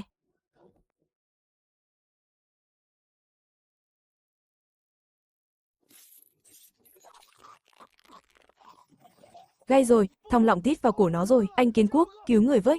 Đừng qua đó, dây thép có gai đấy, càng kéo nó càng dãy mạnh, càng thít chặt hơn thôi.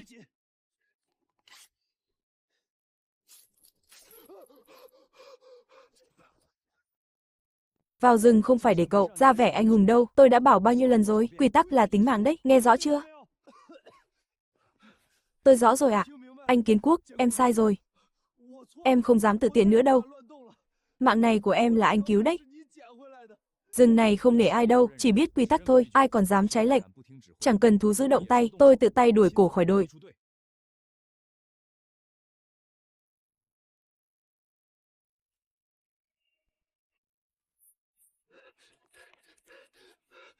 Tôi săn được thịt rồi. Tôi săn được thật rồi.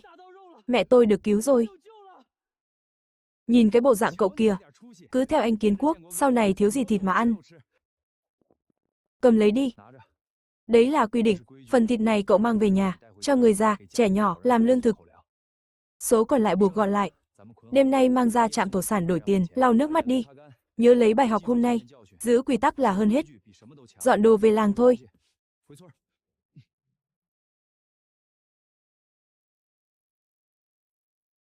Sư phụ, sao họ săn được nhiều thế nhỉ? Chúng ta còn chẳng thấy cọng lông nào. Đồ vô dụng. Nhìn cái gì mà nhìn?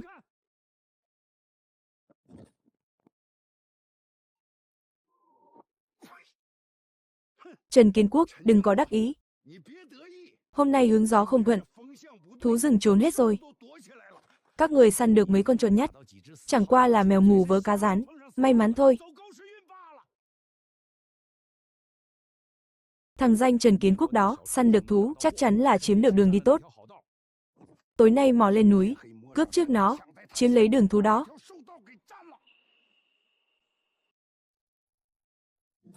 Ái chà. Lợn rừng. Lợn rừng to, cứu tôi với. Sư phụ cứu con. Sư phụ cứu con với, con không lên được nữa rồi. Kéo nhanh lên. Chân tôi gãy rồi. Chẳng phải đây là lão thợ săn Quách lão lục sao? Đêm hôm không ngủ, chui xuống hố chơi trốn tìm à? Đáng đời. Ai bảo nửa đêm mò đến cướp đường săn của tôi, giờ thì quả rồi nhé, cứu người trước đã. Quách lão lục, ông không phải là tay thợ săn, lão luyện, rành đường lắm sao? Sao đêm hôm lại dẫn đồ đệ chui xuống hố bẫy thế này? Còn muốn dạy chúng tôi cách đi săn đêm nữa không? Kiến Quốc à? Tôi phục cậu rồi. Hôm nay nếu không có cậu, cái thân già này của tôi, cùng hai đứa đồ đệ này, chẳng những là mồi cho lợn rừng, mà còn chết cóng dưới hố sâu này rồi, biết thế này thì đừng làm từ đầu. Quách lão lục, nghe tôi nói đây. Nếu ông thực sự có bản lĩnh thì ban ngày cứ đường đường chính chính dẫn người vào rừng, dùng bản lĩnh mà kiếm cơm, đêm hôm lén lút đi nhặt nhạnh. Chẳng khác nào ông đang đem mạng sống của mọi người ra đánh cược. Ông dạy phải lắm. Là tôi bị lòng đố kỵ làm mờ mắt, bị cái đói làm cho quẫn trí. Ơn cứu mạng của ông, Quách lão lục tôi xin ghi lòng. Thằng bé này còn giỏi hơn cả thầy, tấm lòng rộng lượng hơn thầy nhiều.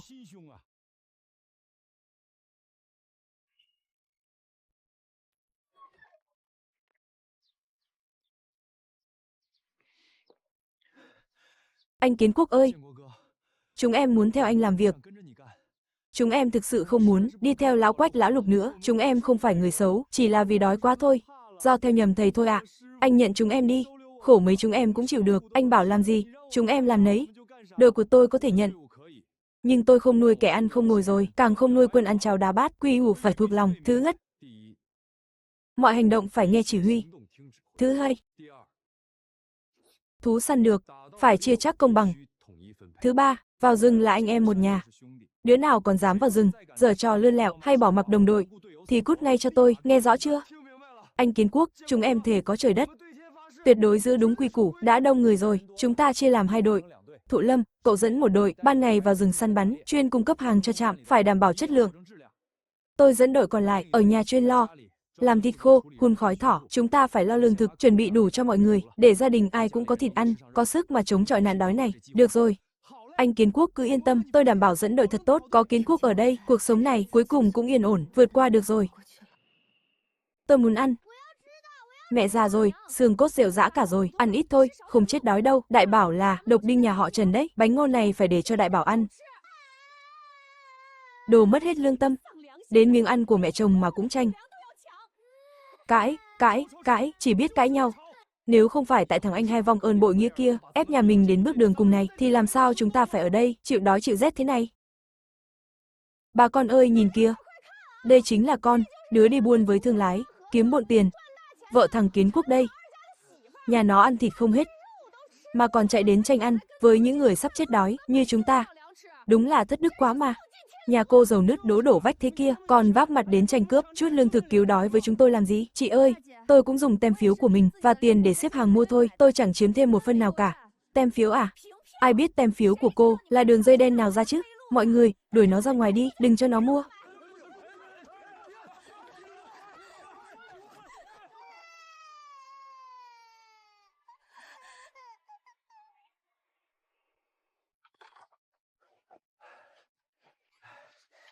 Là bác cả ở trạm lương thực, đứng đầu gây chuyện, họ xô mẹ ngã, nên mẹ mới bị thương đấy. Nguyệt Cầm, mình đừng cử động, để tôi đi lấy rượu thuốc.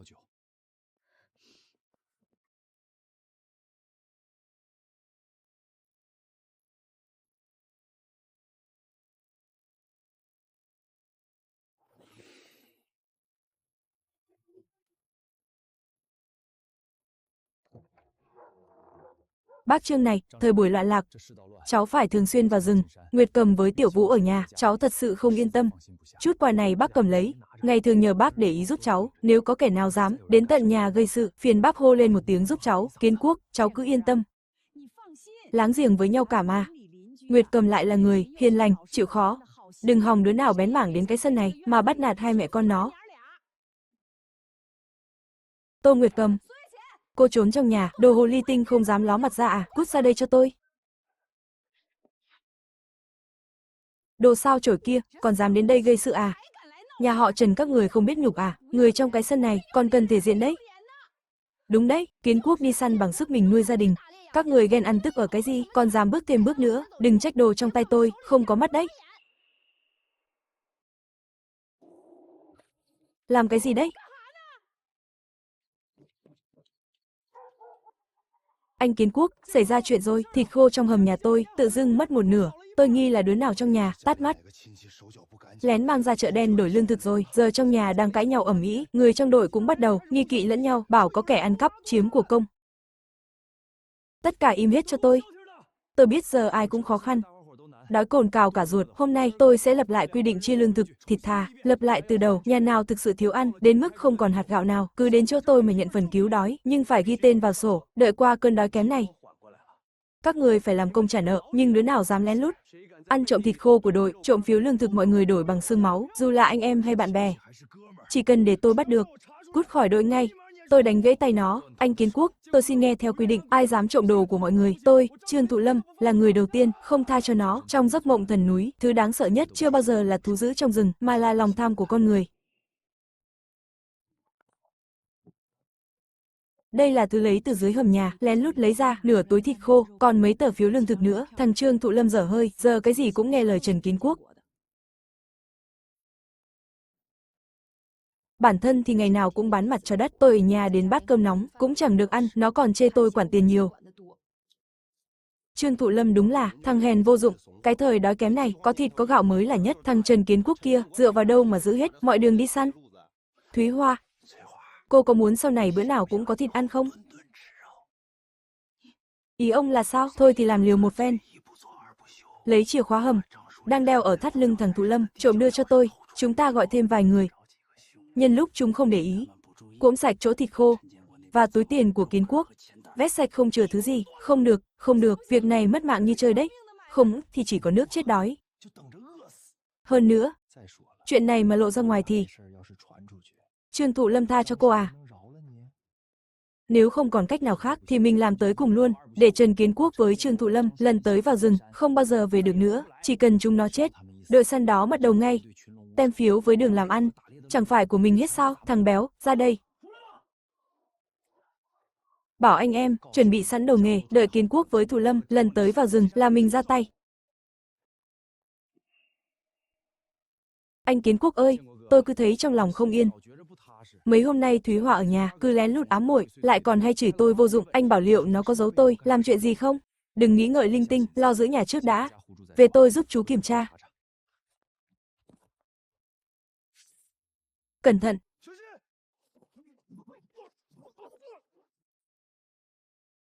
Anh em nhận tiền rồi, hôm nay đến lấy mạng các người đây, biết điều thì nôn hết ra, nộp hết thịt khô với tem phiếu ra đây, tao còn để cho xác toàn vẹn, chúng mày ở đâu ra, thằng nhãi danh.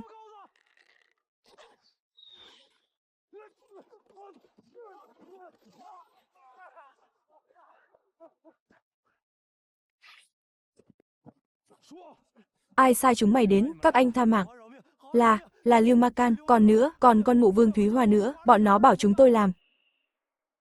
Anh Kiến Quốc, thằng nhãi này chắc chắn nói láo. Thúy Hoa tuy bình thường, hay tham vặt, nhưng sao nó hại tôi được? Thụ Lâm, bình tĩnh đi. Anh em mình đi hỏi cho ra nhé, hỏi cho rõ ràng. Thúy Hoa, Vương Thúy Hoa, cô ra đây cho tôi.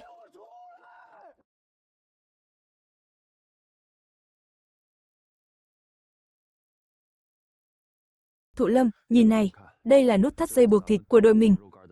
Còn cả chìa khóa hầm nhà ông nữa, không thể nào. Chắc chắn là bị trộm rồi.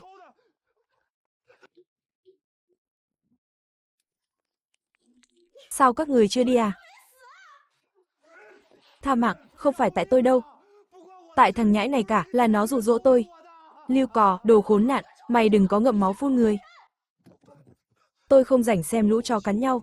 Nghe cho kỹ đây, còn dám đụng đến nhà Thụ Lâm, dù chỉ một sợi tóc, tôi sẽ khiến anh cả đời này không thể đứng thẳng mà đi.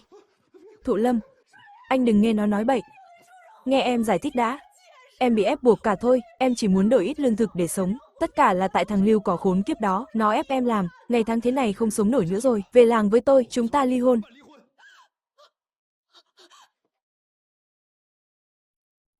Thằng Trần Kiến Quốc vô lương tâm kia, nó tích trữ trong sân, biết bao nhiêu thịt với lương thực, chỉ trực chờ nhìn, chúng ta chết đói thôi. Hôm nay ta phải phá cái sân nhà nó ra, lấy hết thịt với lương thực ra, chia đều cho mọi người. Tất cả lùi lại cho tôi.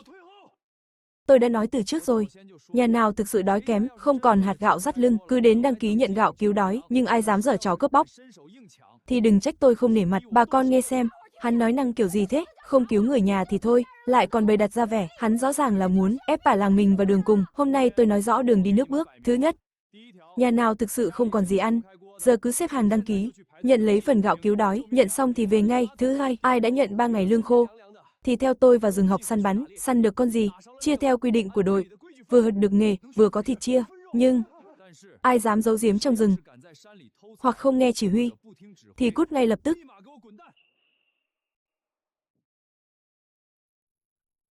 Lấy cho tôi thêm 2 phần nữa, tôi lấy phần này cho cha mẹ tôi, người ta sắp chết đói cả rồi.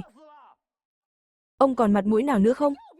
Vừa rồi cái thằng danh nhà ông ấy, cầm đầu gây rối, giờ ông còn mặt mũi mà đến đây à? Chen hàng cướp lương thực, mọi người đều đang nhìn đấy, mỗi nhà chỉ có ngần này lương thực cứu đói. Muốn lấy thì tự ra sau xếp hàng, hôm nay không ai được chen ngang, ai còn dám quậy phá, đừng hòng lấy được một hạt.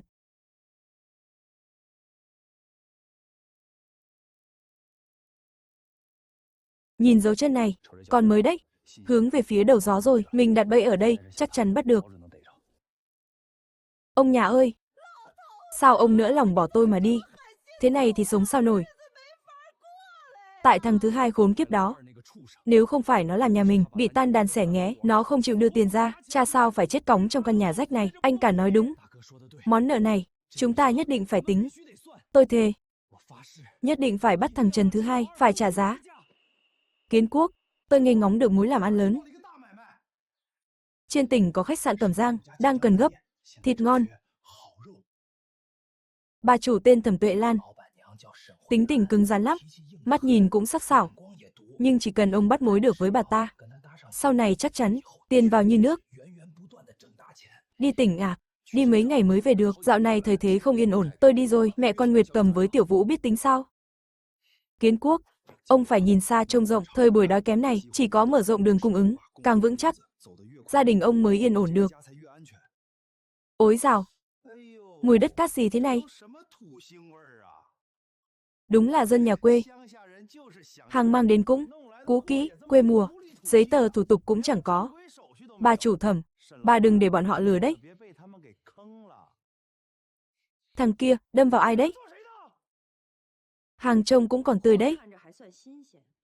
Theo lệ thường, các anh cung cấp trước một mẻ để thử. Nhưng mà, giá chỉ tính theo 7 phần thôi, 7 phần. Thế thì tiền vốn chúng tôi chịu rét, chịu đói trên rừng, còn chẳng đủ bù, được, cô chủ Thẩm. Lô hàng này chúng tôi để lại. Anh Kiến Quốc, mụ đàn bà kia rõ ràng là đang ép giá mình, sao anh lại đồng ý? Thụ Lâm, cậu nhớ kỹ này, mụ ta không đuổi mình đi ngay, nghĩa là việc này còn làm được. Chỉ cần hàng của mình đã ở lại đó. Còn lại, mình sẽ dùng chất lượng hàng để bịt miệng họ lại.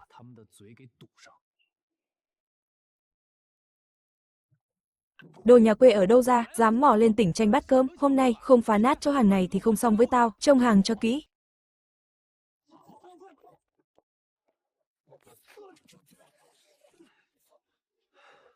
Chúng mày cứ đợi đấy, chuyện này chưa xong đâu. Anh Kiến Quốc, bọn chúng là ai thế anh? 9 phần 10 là người của lão Ngô, tôi đã cho bao nhiêu người, vậy mà không chặn được nó. Thịt này không được rồi. Màu sắc xỉn quá, người còn thấy mùi tanh đất, da cũng chẳng nguyên vẹn, thế này sao làm món cho khách ăn được? Từ hàng của hai bên, lấy lượng thịt bằng nhau, để phó bếp trưởng làm hai món y hệt nhau. So thì so, hàng của Ngô Khánh Sinh tôi bán ở tỉnh bao năm nay, chẳng lẽ lại thua thằng nhà quê như mày sao? Được, cứ làm theo lời Trần Kiến Quốc, ra bếp sau trông chừng, hai món này, từ lúc nấu đến khi xong, anh không được rời nửa bước, không ai được giở trò trong đó. Đĩa bên trái ngon hơn hẳn.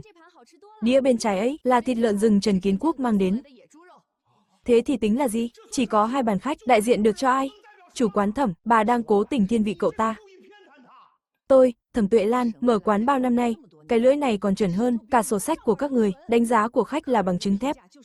Ngô Khánh Sinh, ông lui ra một bên đi, đừng có làm loạn ở đây.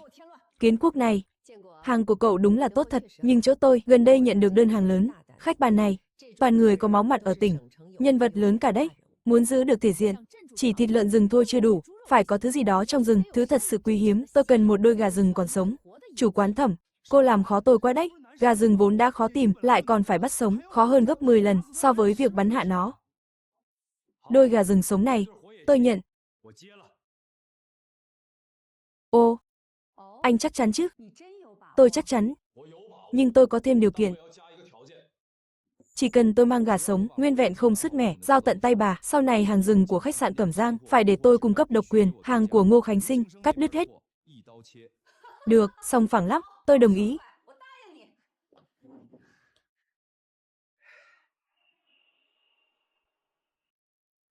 Anh Kiến Quốc ơi, trời lạnh thế này, gà rừng liệu có trốn hết vào rừng sâu rồi không? Hay mình tìm nhầm chỗ rồi?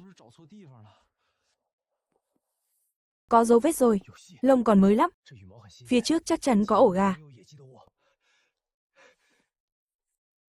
Rừng cây, cậu dẫn một tốp vòng sang trái bao vây. Đại trắng, cậu dẫn người sang phải, ở lại giăng lưới cho kỹ. Tôi đứng đầu gió đợi nó chui vào, nhẹ tay thôi, đừng để nó đánh hơi thấy. Anh Kiến Quốc, nhìn kia, ở đằng kia. Có mai phục. Trần Kiến Quốc, hôm nay là ngày giỗ của mày đấy.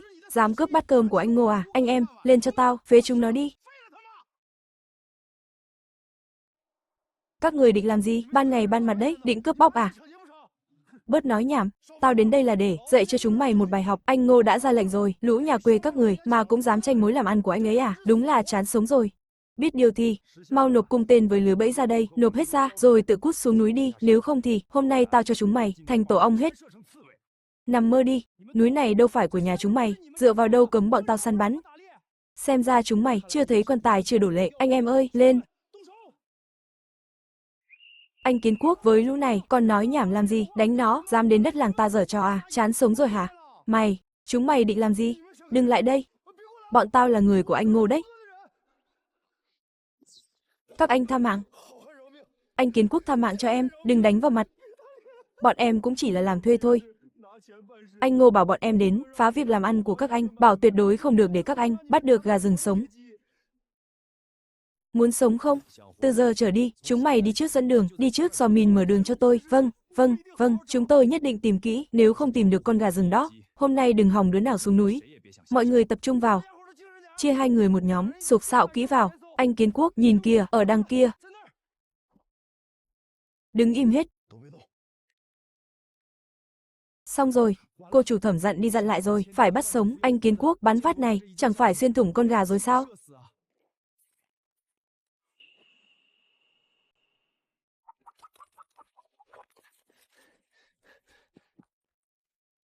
Bắt được rồi. Sống này, đúng là còn sống. Anh Kiến Quốc, anh dùng mũi tên tủ bắn gà, đỉnh thật đấy. Bộ lông với màu này, đẹp mê hồn. Anh Kiến Quốc, phen này mình phát tài rồi.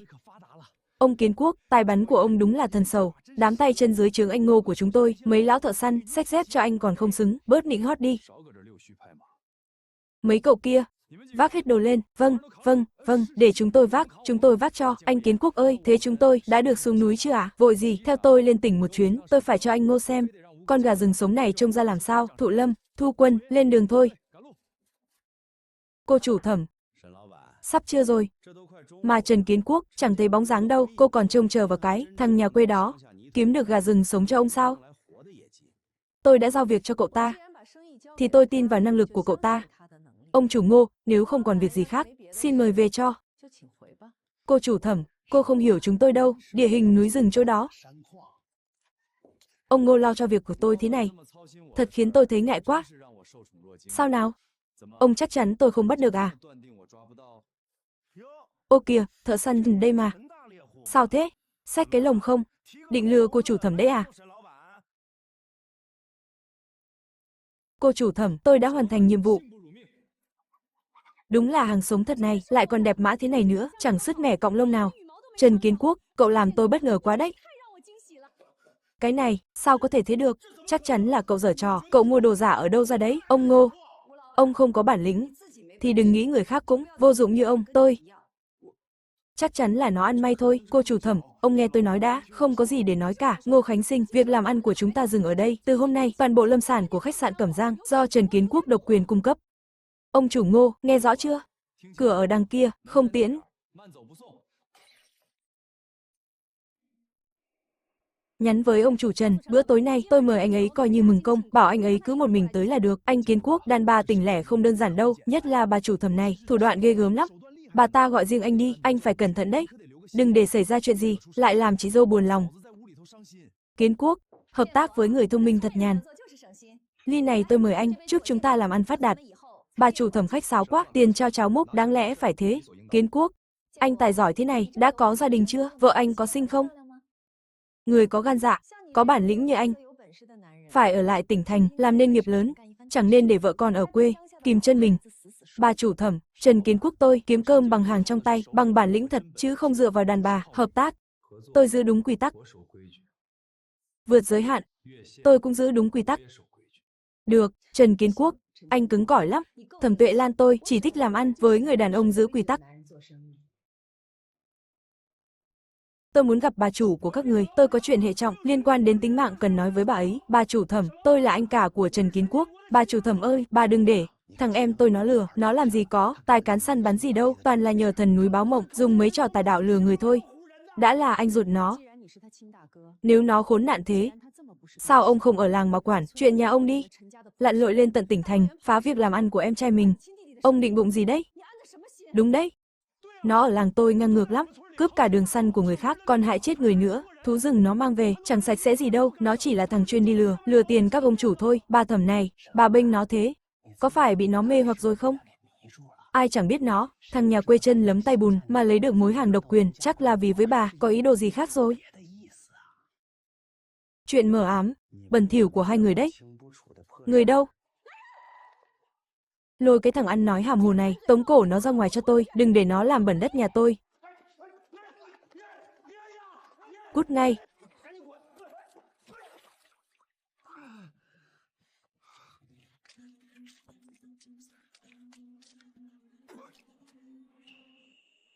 Thằng hai mà ở trên tỉnh, lấy được mối hàng độc quyền, chẳng phải nhờ mấy thứ đồ rừng vớ vẩn đó đâu. Nó bám được vào, con đàn bà góa mở quán cơm rồi. Tôi tận mắt thấy hai đứa nó ngồi ăn riêng trong phòng kín, cửa đóng chặt mít, chẳng biết đang làm cái trò mèo gì mờ ám nữa. Tôi biết ngay mà, thằng Kiến Quốc kiếm được nhiều tiền thế, sao mà chịu yên phận với con vợ già ở nhà. Mẹ ơi, đây là cơ hội tốt đấy. Phải cho cả làng biết. Thằng Kiến Quốc là loại người gì? Ôi giời ơi, cái thằng con nghịch tử, thằng hai của tôi ơi, có tiền là quên gốc gác, trên tỉnh bị con đàn bà, lẳng lơ nào đó mê hoặc, đến vợ cũng chẳng cần nữa rồi, chẳng thế nữa là gì, hồi còn nghèo khó thì sao chẳng thấy người đâu nhỉ, vừa mới có tí tiền thôi đấy, con hồ ly tinh đã tìm đến tận cửa rồi, tội nghiệp con cầm quá, cả cái mặt mũi nhà họ Trần chúng ta nữa, nó dựa hơi mụ chủ đó, ăn bám, sống sung sướng trên xương máu người khác, để mặc con Nguyệt Cầm ở nhà, chẳng khác nào góa phụ sống, tôi thấy nhé, thằng Kiến Quốc sớm muộn gì cũng đuổi cổ hai mẹ con nó ra khỏi nhà, các người bớt ăn nói hàm hồ đi, Kiến Quốc là người thế nào, chúng ta còn lạ gì nữa, nó thương vợ con nó nhất đấy, sao có thể làm chuyện thất đức thế được, bác ơi, bác thì biết cái gì, đàn ông mà, lúc nghèo thì còn tử tế, chưa hễ có tiền vào, lại được mở mang tầm mắt ở tỉnh, thì còn giữ được cái tâm không, đàn ông ai chẳng có thói trăng hoa, nhìn kìa, vợ thằng Kiến Quốc đấy, nghe bảo chồng nó ở tỉnh, đang cặp kè với mụ giàu có rồi, đúng là đáng thương. Đáng thương nỗi gì, tôi thấy nó giả vờ ngây ngô thôi, hừ, chẳng qua tham tiền của chồng nó, cái đống tiền nó mang về ấy.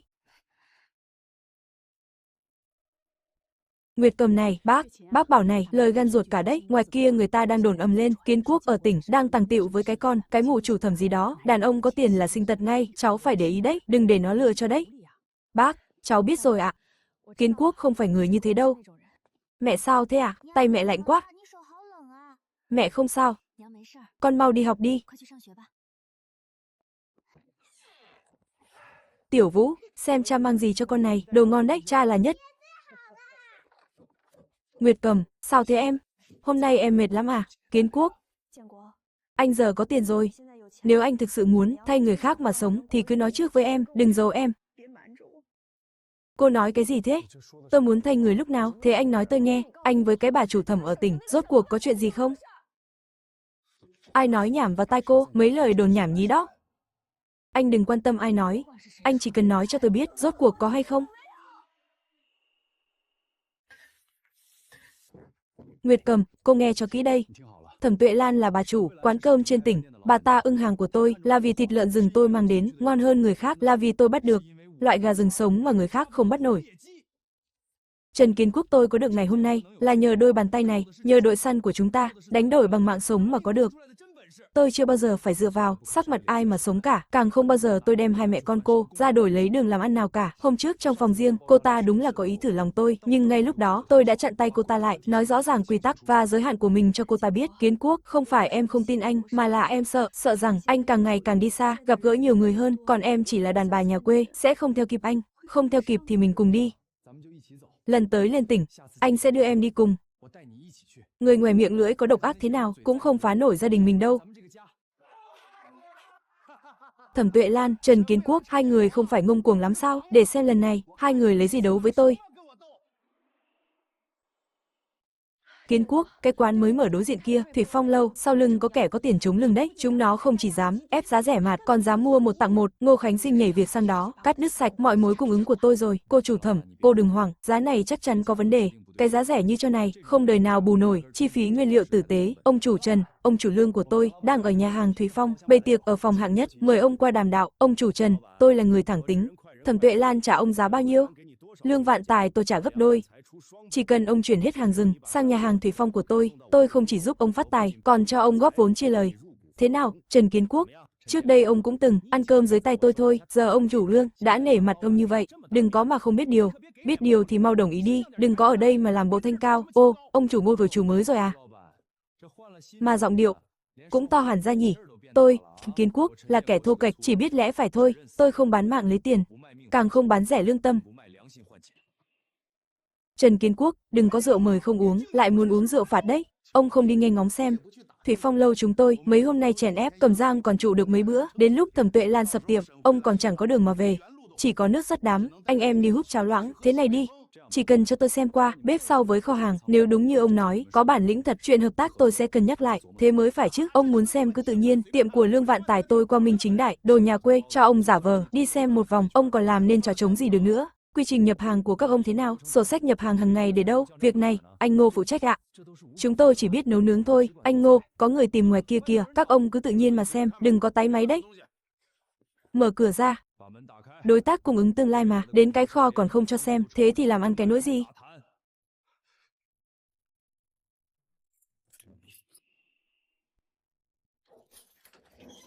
Mùi gì thế này?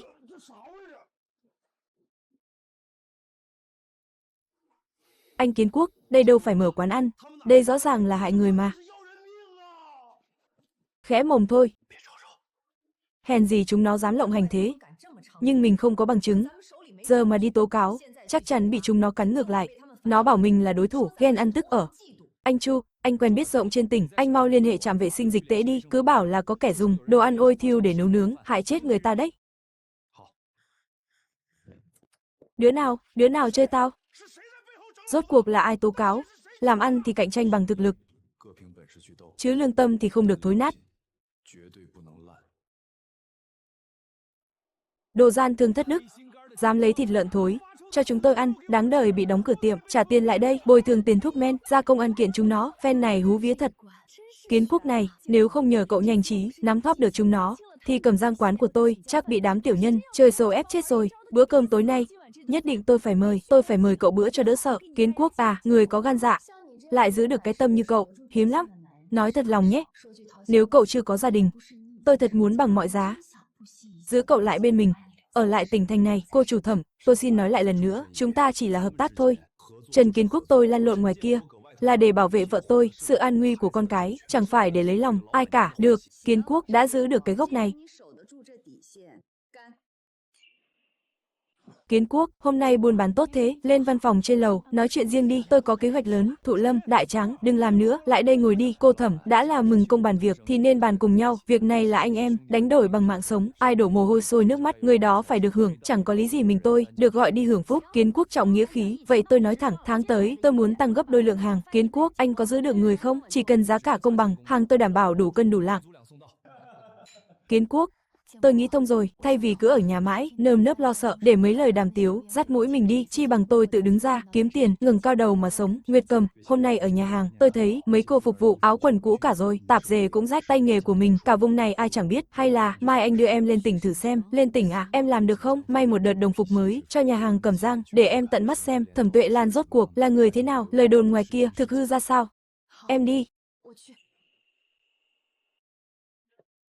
Mũi kim này khít quá nhỉ, khâu thế này phí chỉ quá, còn dáng áo ở eo này nữa, chưa được gọn gàng, lúc làm việc dễ vướng víu, khâu dày mũi, áo mới bền, mặc được lâu, còn về dáng áo, tôi có thể ở phần eo này, lắp thêm cái khuy bấm, lúc làm việc thì cài vào, vừa gọn vừa đẹp, cứ sửa theo ý em đi, hơn 100 bộ đồng phục phục vụ, và tạp dề bếp trong nhà hàng, giao hết cho em làm đấy, bà chủ Thẩm cứ yên tâm, đảm bảo giao hàng đúng hẹn. Ôi chà, lặn lội đường xa lên tận tỉnh, chắc là sợ Trần Kiến Quốc bị bà chủ xinh đẹp kia cướp mất chứ gì. Chuẩn rồi, bà chủ Thẩm vừa có tiền, lại vừa có sắc. Kiến Quốc mà bám được cành cao này, thì còn muốn về quê làm gì, ôm lấy mụ vợ già nua kia nữa. Cái này gọi là gì nhỉ? À đúng rồi, không giữ nổi chồng mình. Còn chạy đến đây làm trò cười. Ối dào, vợ Kiến Quốc đấy à? Người ngoài nói thế đấy, nghe chướng tai thật. Chồng cô giờ giỏi giang thế, suốt ngày lượn lờ trên tỉnh. Cô cứ ở quê mà giữ, không sợ có ngày mất chồng à?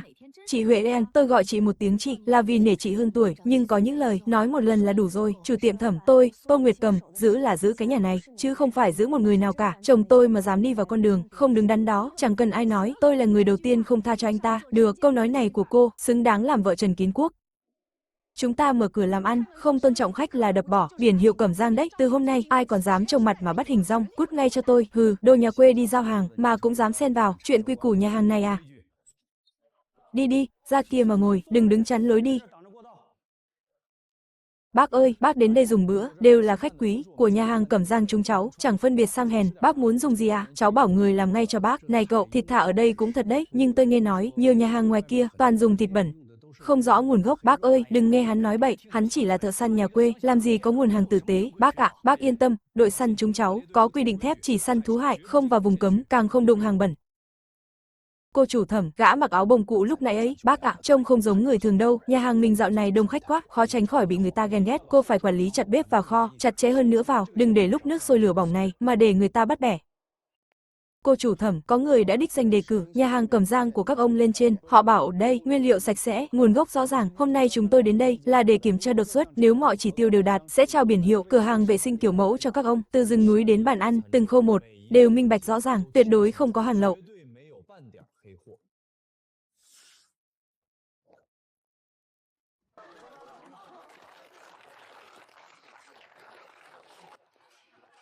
Anh Ngô, con bé Thẩm Tuệ Lan kia giờ đang vất lắm đấy, mình phải nghĩ cách thôi, hợp sức chơi khăm nó một vố, đập tan cái biển hiệu nhà nó đi. Tôi đã để mắt đến ông từ lâu rồi, đồ ăn cây táo rào cây sung, cút ngay cho tôi, sau này ở tỉnh này, nhà hàng nào mà dám nhận ông thì chính là đối đầu với tôi, Thẩm Tuệ Lan.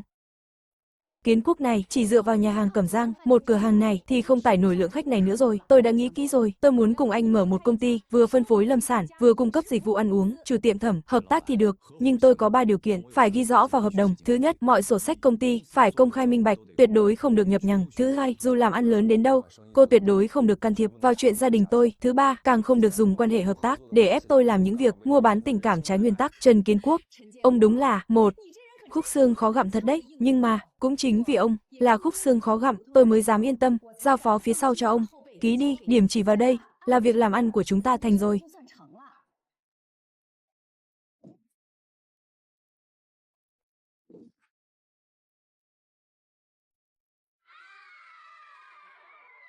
Bà con tránh ra chút. Đây là xe của đội săn, chúng ta tự mua đấy.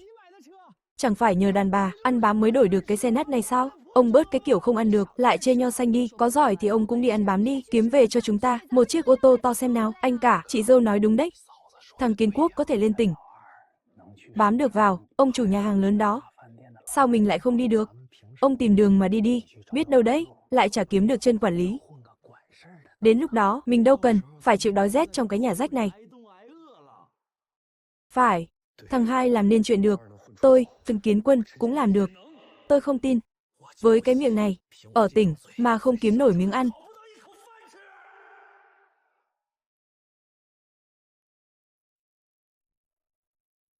Đi chỗ khác chơi, thằng ăn mày ở đâu ra thế? Đừng đứng chắn cửa hàng tôi, ảnh hưởng khách ăn uống. Ông đền nổi không? Cô chủ thẩm, có đó không? Tôi quen các người. Cô chủ thẩm, tôi là anh cả của Trần Kiến Quốc đây. Trần Kiến Quân, ông còn mặt mũi lấy danh Kiến Quốc, đến đây gây chuyện à? Cô chủ thẩm, tôi sai rồi, trước đây tôi không phải con người, tôi không bằng con vật, tôi xin làm việc, việc nặng nhọc nào tôi cũng làm được, tôi không cần tiền công, chỉ xin cô cho tôi bữa cơm no, đưa nó ra bếp đi, múc cho bát cháo nóng, cái nhà hàng Cẩm Giang này của chúng ta, không bắt nạt người đói khổ, ăn xong cho nó ở lại làm tạp vụ. Cô chủ thẩm, người này trước từng đến đây gây chuyện đấy, cô mà, cứ làm theo lời tôi. Anh đến đây làm gì, lại định giở trò gì nữa? Tôi không giở trò gì cả.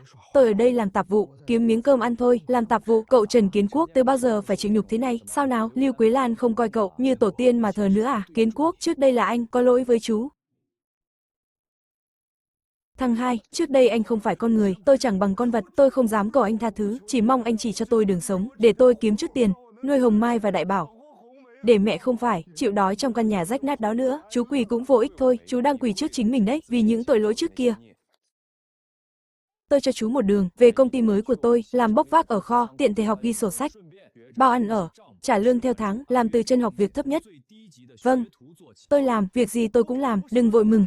Tiền lương của chú, mỗi tháng phải trích ra một phần để phụng dưỡng mẹ, số còn lại đóng học phí cho đại bảo, còn đống nợ cũ, nợ cờ bạc của chú vẫn phải viết giấy nợ đầy đủ, không được thiếu một xu, trừ thẳng vào lương chú. Còn điều cuối cùng, sau này mà còn dám đối xử với Nguyệt Cầm và Tiểu Vũ bằng nửa cái tâm địa xấu xa, dám giở trò một lần nữa, tôi vẫn sẽ đánh gãy tay chú như cũ. Chú hai, cảm ơn anh.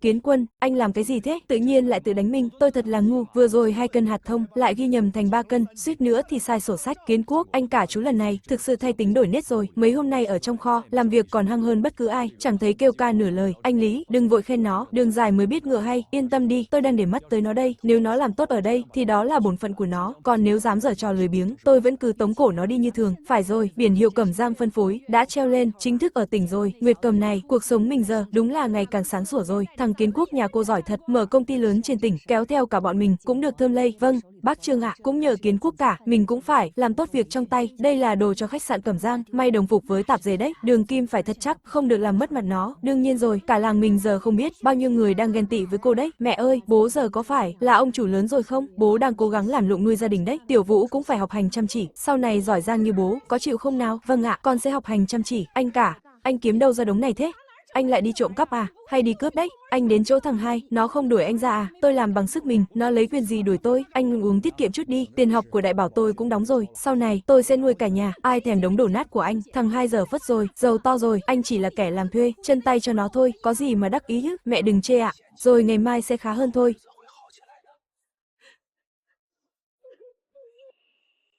Cô Nguyệt Cầm này, tôi xin mời cô chén rượu. Kiến Quốc giữ được cái gốc bên ngoài, cô giữ được nếp nhà bên trong. Hai vợ chồng cô, đúng là xứng đôi. Kiến Quốc, tôi quyết định rồi, trong bản hợp tác của chúng ta, thêm một điều khoản này nữa, sau này mọi khoản thu chi, sổ sách lớn, phải do cô Nguyệt Cầm trực tiếp xem xét, ký duyệt mới có hiệu lực, ai dám lấy quyền thế ép cô ấy, đều coi là vi phạm hợp đồng. Cô chủ thẩm, chỉ cần việc làm ăn của chúng ta, đàng hoàng, minh bạch, quy tắc rõ ràng, tôi, Nguyệt Cầm, cũng sẵn lòng coi cô là đối tác, suốt đời. Thưa cô, đường đời đã qua, vượt núi băng rừng, đấu với kẻ ác, đấu với người đời, thực ra cửa ải khó nhất chẳng phải là sói hoang, mà là lòng người nghi kỵ. Nguyệt Cầm, đợi công ty vững hơn chút nữa, chúng ta chuyển nhà lên gần tỉnh, đến lúc đó tìm trường tốt hơn cho Tiểu Vũ, học hành, cho con đi học. Được, đến tận hôm nay tôi mới thực sự hiểu, giấc mơ về sơn thần ấy đã thức tỉnh tôi, chẳng phải là đường tắt làm giàu, mà là dạy tôi đã là đàn ông phải biết dùng đôi tay mình giữ cho mái nhà này trong đêm tối luôn là ngọn đèn sáng và ấm áp nhất. Tâm thư gửi đến những người bạn thân thiết của Bình luận phim Channel. Chào mừng các bạn đến với Bình luận phim Channel, nơi chúng ta cùng nhau bước vào những câu chuyện đầy cảm xúc, xuyên qua không gian và thời gian, khám phá những thước phim trùng sinh, xuyên không, tình cảm và cả những triết lý sâu sắc về cuộc đời. Mỗi bộ phim là một chuyến hành trình, đưa ta đến với những ký ức hoài niệm, những khoảnh khắc nuối tiếc, để rồi từ đó ta trân trọng hơn hiện tại và hiểu rõ hơn giá trị của những điều bình dị quanh mình. Đó có thể là câu chuyện về một người quay trở lại quá khứ để sửa chữa sai lầm, hay một vị thần y xuống núi cứu giúp thế gian, hoặc những mối tình đầy trắc trở nhưng đậm chất nhân văn. Chúng tôi tin rằng điện ảnh không chỉ để giải trí mà còn là những bài học cuộc sống, là tấm gương phản chiếu tâm hồn, giúp mỗi người tìm thấy một phần bản thân trong từng câu chuyện.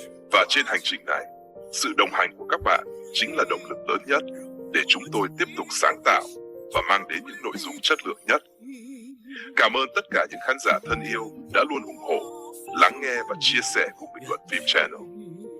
Hãy tiếp tục cùng chúng tôi khám phá những câu chuyện hay, để mỗi video không chỉ là những thước phim mà còn là những cảm xúc đáng trân quý trong cuộc đời. Trân trọng, Bình luận phim Channel.